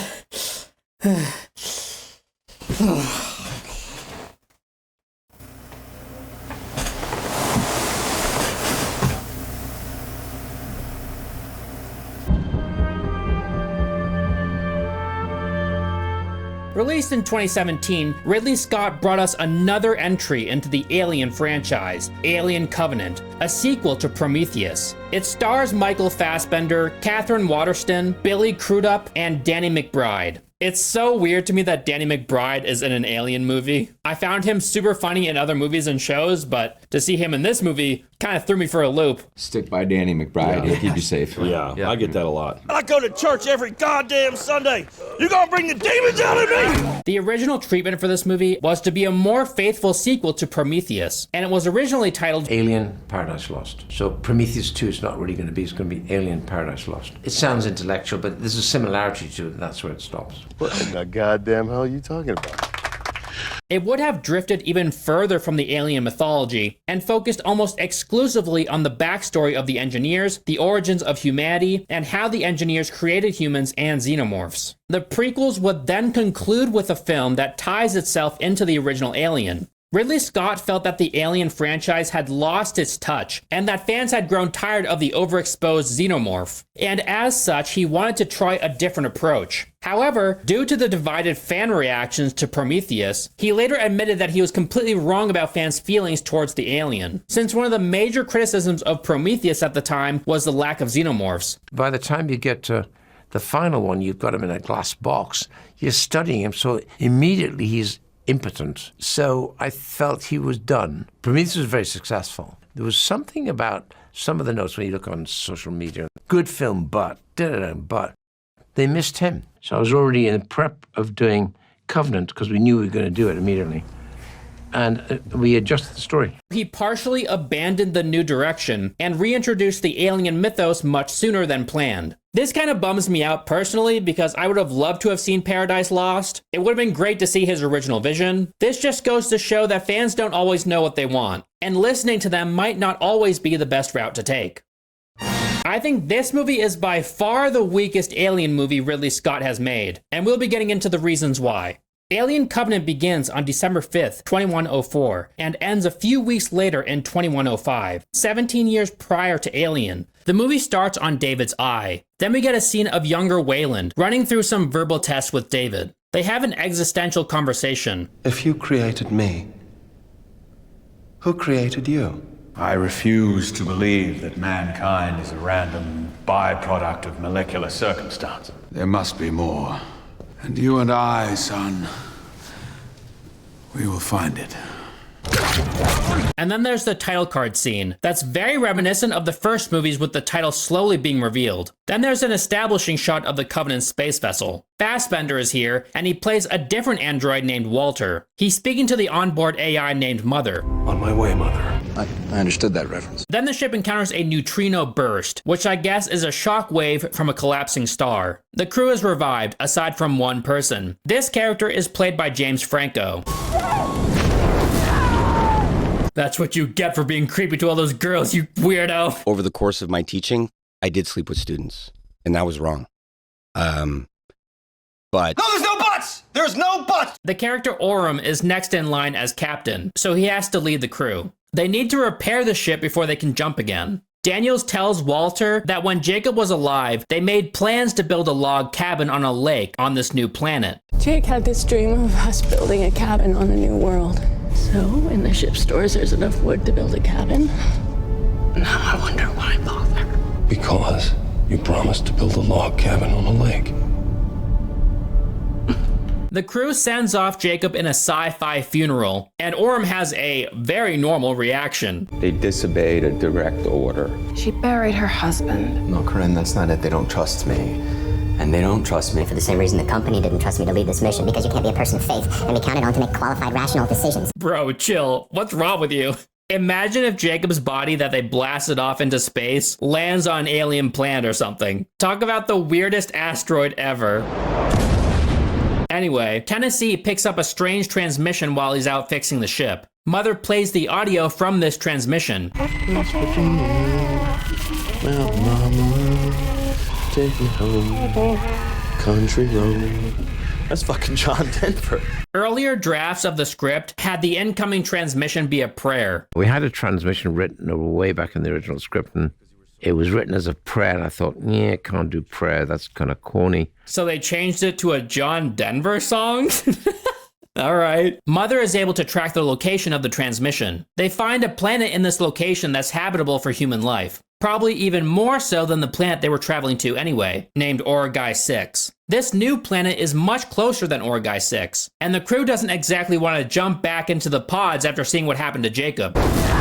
I find it kind of silly that they would have never even found this planet if it weren't for that random shockwave in the middle of space. Makes the plot a bit contrived. Daniels expresses to Orem how ridiculous this is. A random transmission of a human song from a planet that just happens to be perfectly habitable? A hidden planet that turns up out of nowhere and just happens to be perfect for us. It's too good to be true. I'd question it too. It's kind of insane.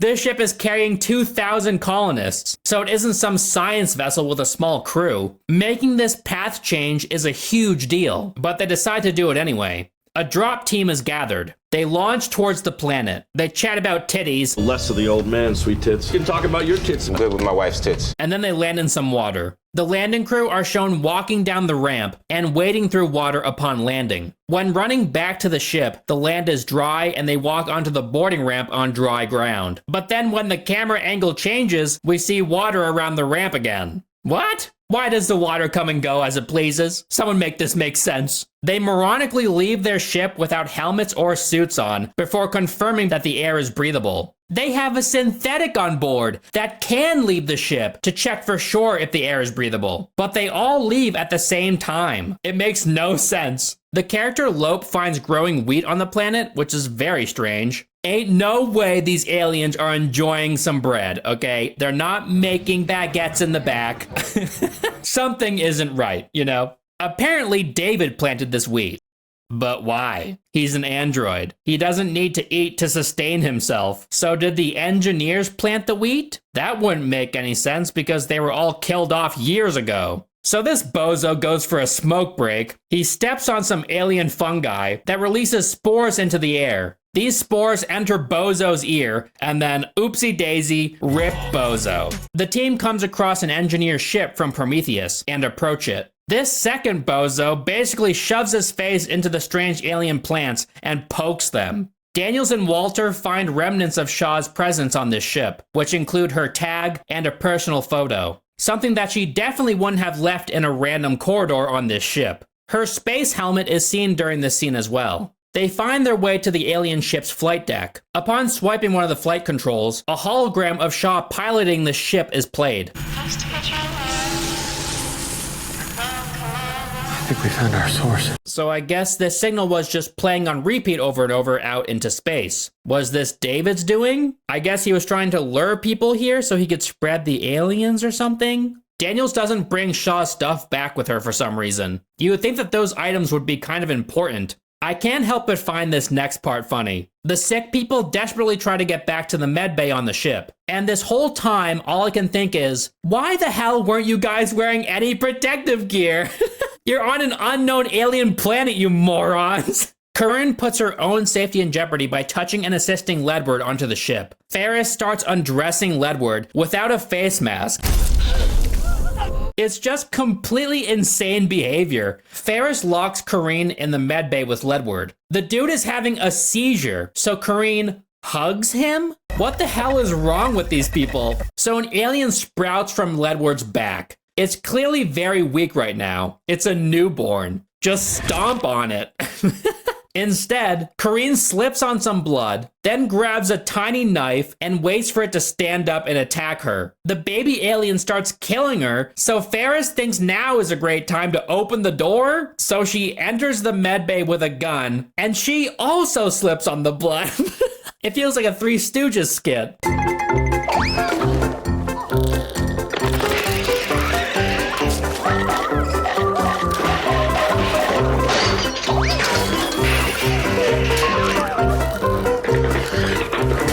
The alien breaks the glass on this door by slamming its baby head against it. In an attempt to shoot the alien, Ferris shoots some fuel that detonates the ship.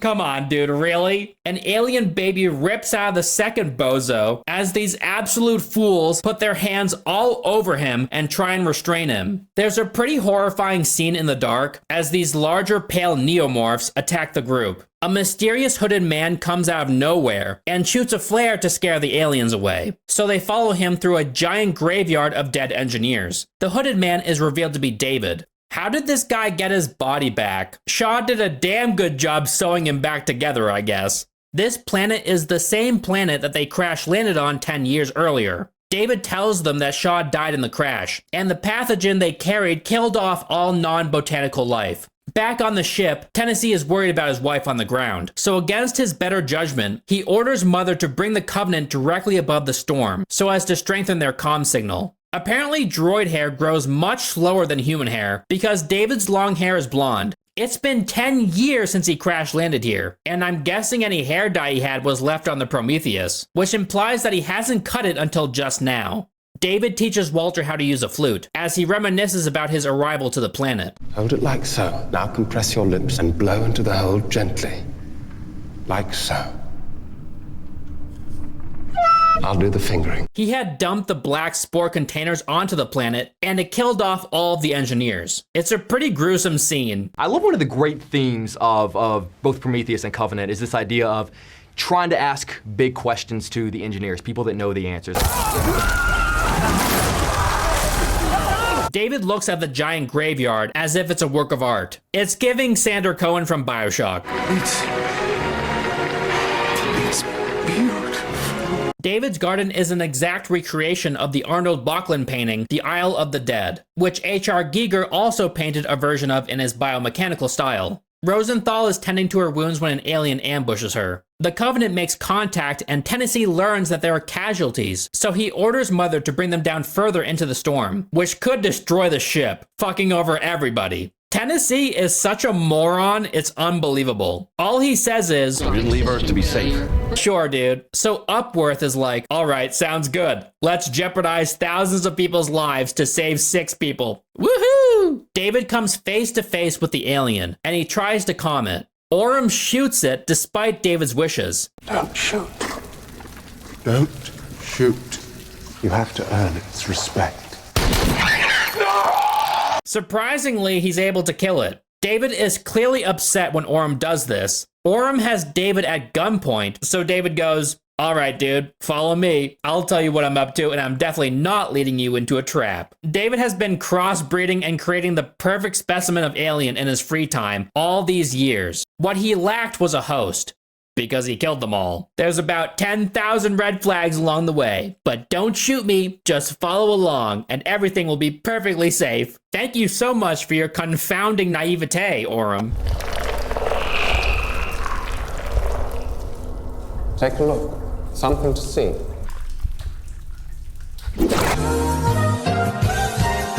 When we first shot it, I'm supposed to walk up to it, look in, and I get up to it, I'm like, I'm not looking in that thing, man. I know what happens. I saw the first movie. There's no way I'm gonna look in that thing. Captain Orm is impregnated by a facehugger, and the embryo proceeds to burst from his chest.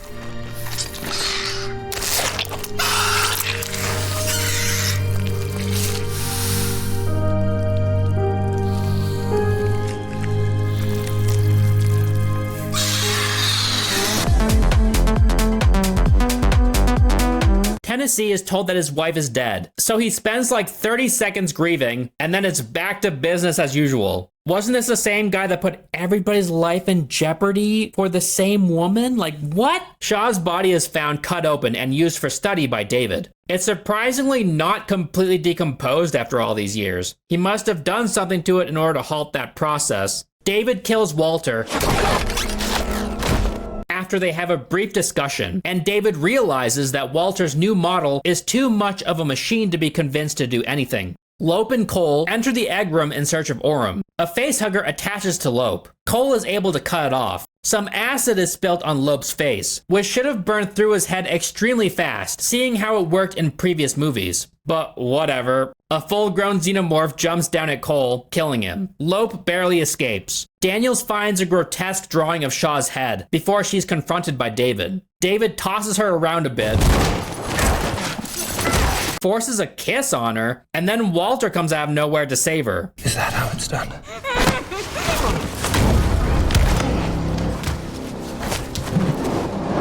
Lope meets up with Daniels as the two synthetics fight. You're meant to be dead. There have been a few updates since your day. Daniels sets up a beacon so Tennessee can locate their position. The Covenant flies down to rescue them. Only one of the synthetics make it out alive. Uh-oh, which one is it? The synthetic's accent suggests that it's Walter. Where's David? Expired. But we all know how much David likes acting. It's pretty obvious which one it is, I think, but the movie still wants you to guess. Like, come on. We know it's David. The xenomorph jumps on their ship. Daniels goes outside to shoot the alien. Tennessee blasts it with one of the engines, but it doesn't hurt it? What?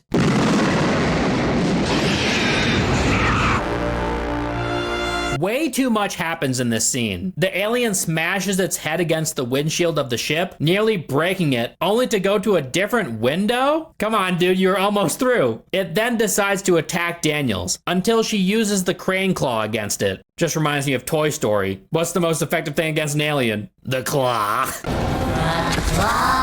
I hate myself, I'm sorry. The alien attacks the crane, and then gets trapped in its grip as Daniel gets flung off the side of the ship a second time. The alien is squished by the crane, but using it made the ship go off balance. When Tennessee gains control of the lander, he says, "Walk in the park." Just like Parker said during the storm in Alien. Walk in the park. So clearly this android isn't actually Walter. Anybody with half a brain can see what's coming. When Walter beats David in the face during their fight, David's speech becomes bubbly, kind of like Ash in Alien. I admire its purity. Just listen to how he talks. It's your choice now, brother. Them or me. But when he joins the crew on the ship, he no longer has this problem. It's my duty. Did he borrow Walter's voice box or something? Also, while Walter and David are fighting, Daniels and Lope are running down a cave corridor. Then it cuts to the Walter-David fight for about 30 seconds. The shot cuts away to Daniels and Lope running outside. And exactly 31 seconds later, David runs out of the building to join them just in time. He managed to cut his own hand off, stop the dripping from the quote-unquote wound, change into Walter's clothing, and borrow his voice somehow, all in the incredibly short time the crew is running. Not even a minute of screen time for that change. He's very efficient. Back up on the Covenant, Lope's face is tended to. Daniels has a strange moment with Walter. Well, David, but at this point we're supposed to believe it's Walter. She's unsure which synthetic this really is, but fails to question him to make sure. And then she has a sweet moment with Tennessee. This movie contains a scene where we see a toy bird drinking from water, which is kind of neat because in the opening scene of Alien, there's a toy bird shown on board the Nostromo's bridge. So it's kind of paying homage to that. I'm not exactly sure what the bird drinking from water means, but it's cool that it's there, I guess. Mother calls Daniels to the medbay. She finds Lope dead inside. Mother tells them that there's an unidentified organism on the ship with them, and it's a fully grown xenomorph. Despite the facehugger being on Lope's face for merely a few seconds, it somehow had enough time to implant an embryo inside of him, which seems to emerge roughly an hour or so later, and proceed to grow to full size within minutes of emergence. That's craziness. There's a pretty cool shot of Upworth and Rix making love in the shower, and then the alien tail rises up beneath their legs. It then kills them both. Not gonna lie, it's a pretty cool looking scene. It is kind of silly that someone taking a shower wouldn't be able to hear Mother in an emergency. Shouldn't Mother automatically lower all music volume in the ship so the occupants can hear her? Either that or Mother should be extremely loud during emergencies. It's pretty obvious at this point that Walter is actually David, but in order to keep up the facade, he assists Daniels and Tennessee as they move through the ship hunting the alien. Daniels is able to trap the alien. I got you, you son of a bitch! Tennessee opens the huge hangar doors that lead out into space. The alien escapes the truck, but then a second truck rolls towards Daniels. She avoids it, and the alien impales itself and drops into space. You want to give a girl a hand? Tennessee is put into hypersleep. Walter is about to put Daniels to sleep, and they exchange a few words. Daniels is closed into her pod, and then asks Walter if he'd assist her to build a cabin on the lake. When we get there, will you help me build my cabin? Walter stares back at her without responding. Obviously, he has no idea what she's saying. This is enough to solidify to Daniels that this is David instead of Walter. Wow. I didn't see that coming. That's like an explosive twist. It's kind of dumb that David didn't download Walter's memory banks when he took his voice box, because you think that that would be pretty helpful.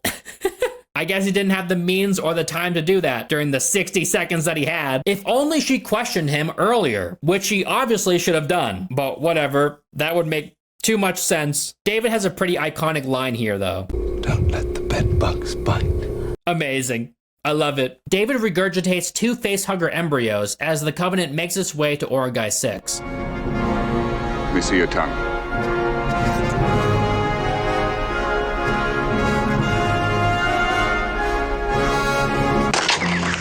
When he does this, he places them in a refrigerator with the human embryos. They are in exactly the same type of capsule and fit perfectly in the compartments. This is very unlikely, given that David has been marooned for 10 years and thus had no access to current technological advances. All colonists in hypersleep remain intact and undisturbed, on course for Origai 6.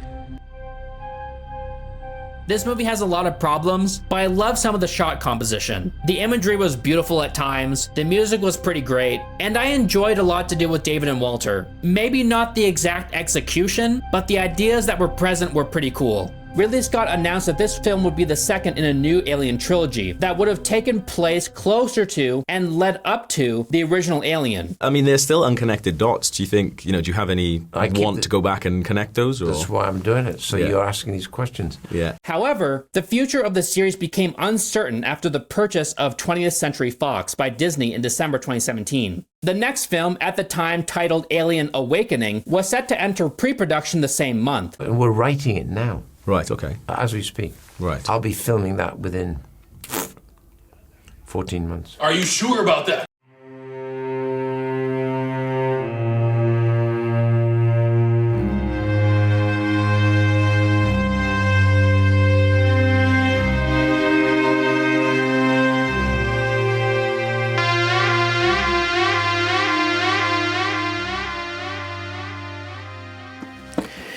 Get the fuck out of here. All right.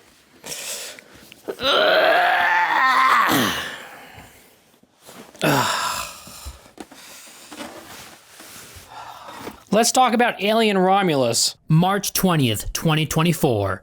I posted this review on Letterboxd, a 5 out of 5 rating that says, I'm speaking this rating into existence. At the time, people were praying with me, please God, let there be another good Alien movie, please. And then the movie came out, and guess what? We won! You're welcome, everybody. People are celebrating in the comments section on my review, except for this one numbskull. Get the hell out of here. I might be a little bit biased because I got this really cool popcorn bucket at the theater of a xenomorph head. If you're curious, it opens at the top like this. It's not the best designed popcorn bucket because, I don't know, it's kind of long and you have to watch the movie with this thing up in the air unless you want to have it closed. And then open it whenever you're hungry. I'm also wearing a xenomorph shirt that you can get at alienclothing.com. It says, game over, game over. Game over, man. It's game over. Hey, it's pretty cute, right? You can get an alien shirt at alienclothing.com. Now, let's talk about the movie. It kind of felt like The Force Awakens in some ways. It's like a reboot of a classic sci-fi that everybody loves. And they took some elements from those classic movies and they just plopped them into this one. Get away from her, you bitch! Get away from her, you bitch. The nostalgia bait did go a little overboard, I think. That being said, though, there were a lot of new, creative, and fun ideas in this movie. And I think Fede Alvarez did a pretty good job. I think this movie kicks ass, if I'm honest. I thought Kaylee Spaney did a great job as Rain. David Johnson did an incredible job as Andy. Just great performances all around. And I really like how it's an entirely new cast, aside from one person that isn't among the living anymore. What the hell is that about? Can we stop with the digital necromancy, please? It's so weird. So yeah, I'm going to be getting into spoilers a little bit. So if you haven't seen the movie, then maybe go and watch it and come back. But yeah, they brought back Ian Holm. I think it's immoral because we have no idea whether or not Ian Holm would have wanted this, but they just digitized him in anyway. Personally, I wouldn't want people taking my face and putting me in things without my permission, especially after I'm dead, because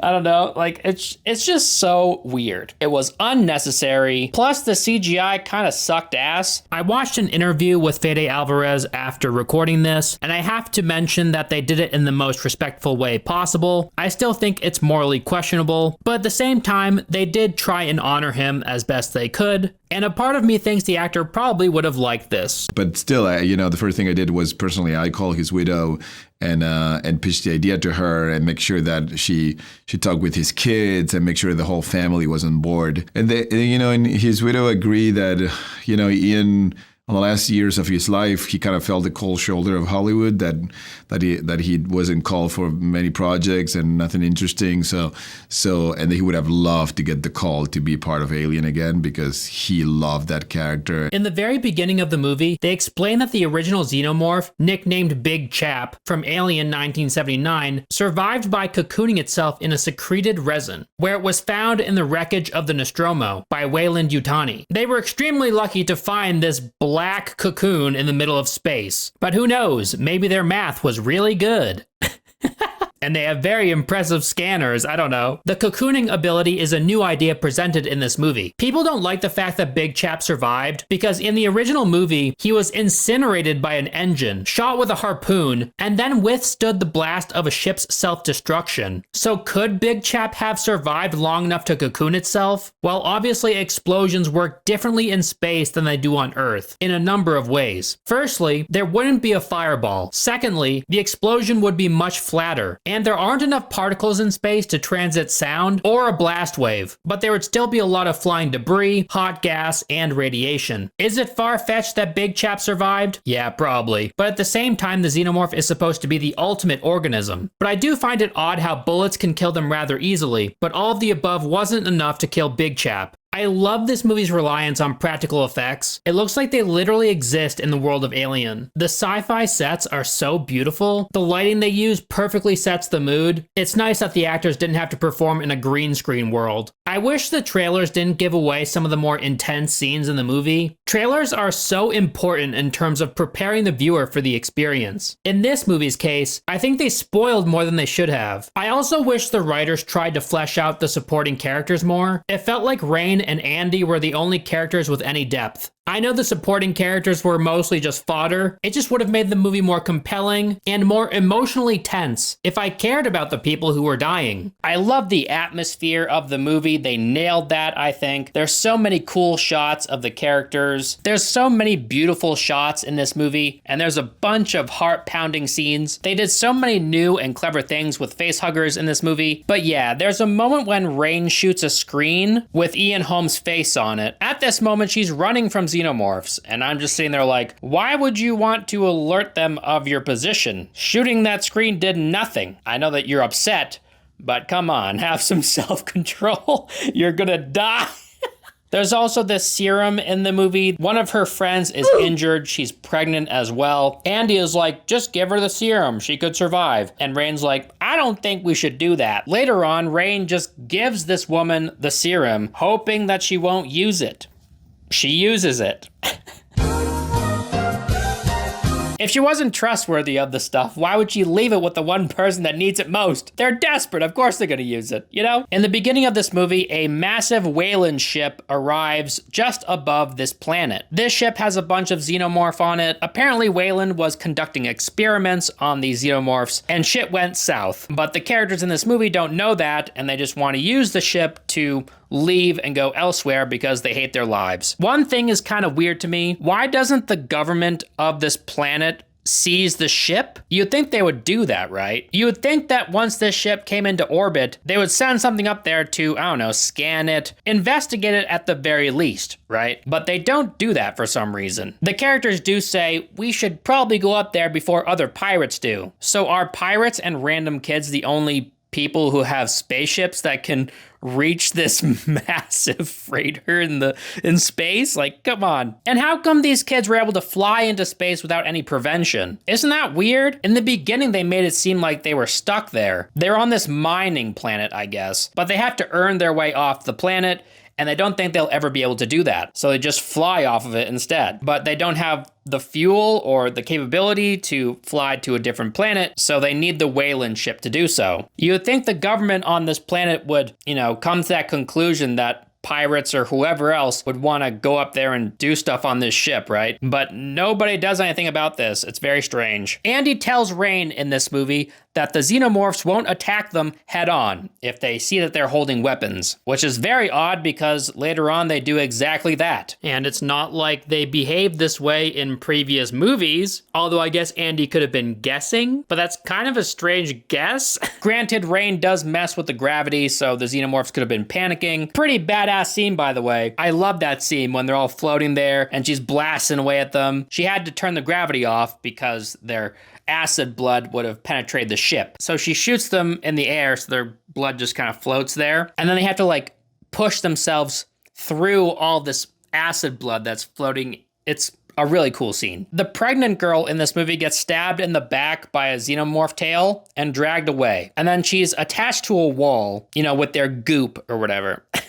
She's then saved by Rain and Andy. I just think she survives for too long. Her wound must have been pretty gnarly, you know what I mean? She was also pregnant, so maybe she was really pushing to stay alive for her child. Or maybe the xenomorph knew that she was pregnant, and so it was like, I'm gonna patch you up real quick after I put you on this wall. So, because we might be able to use that baby. Overall, I think most of those are nitpicks. Really fun movie. I think it was beautifully directed, very suspenseful, lots of fun action. Let me know what you guys thought of it in the comment section down below. Go to alienclothing.com and get some cool merch, AYYLAEN clothing.com. And breathe.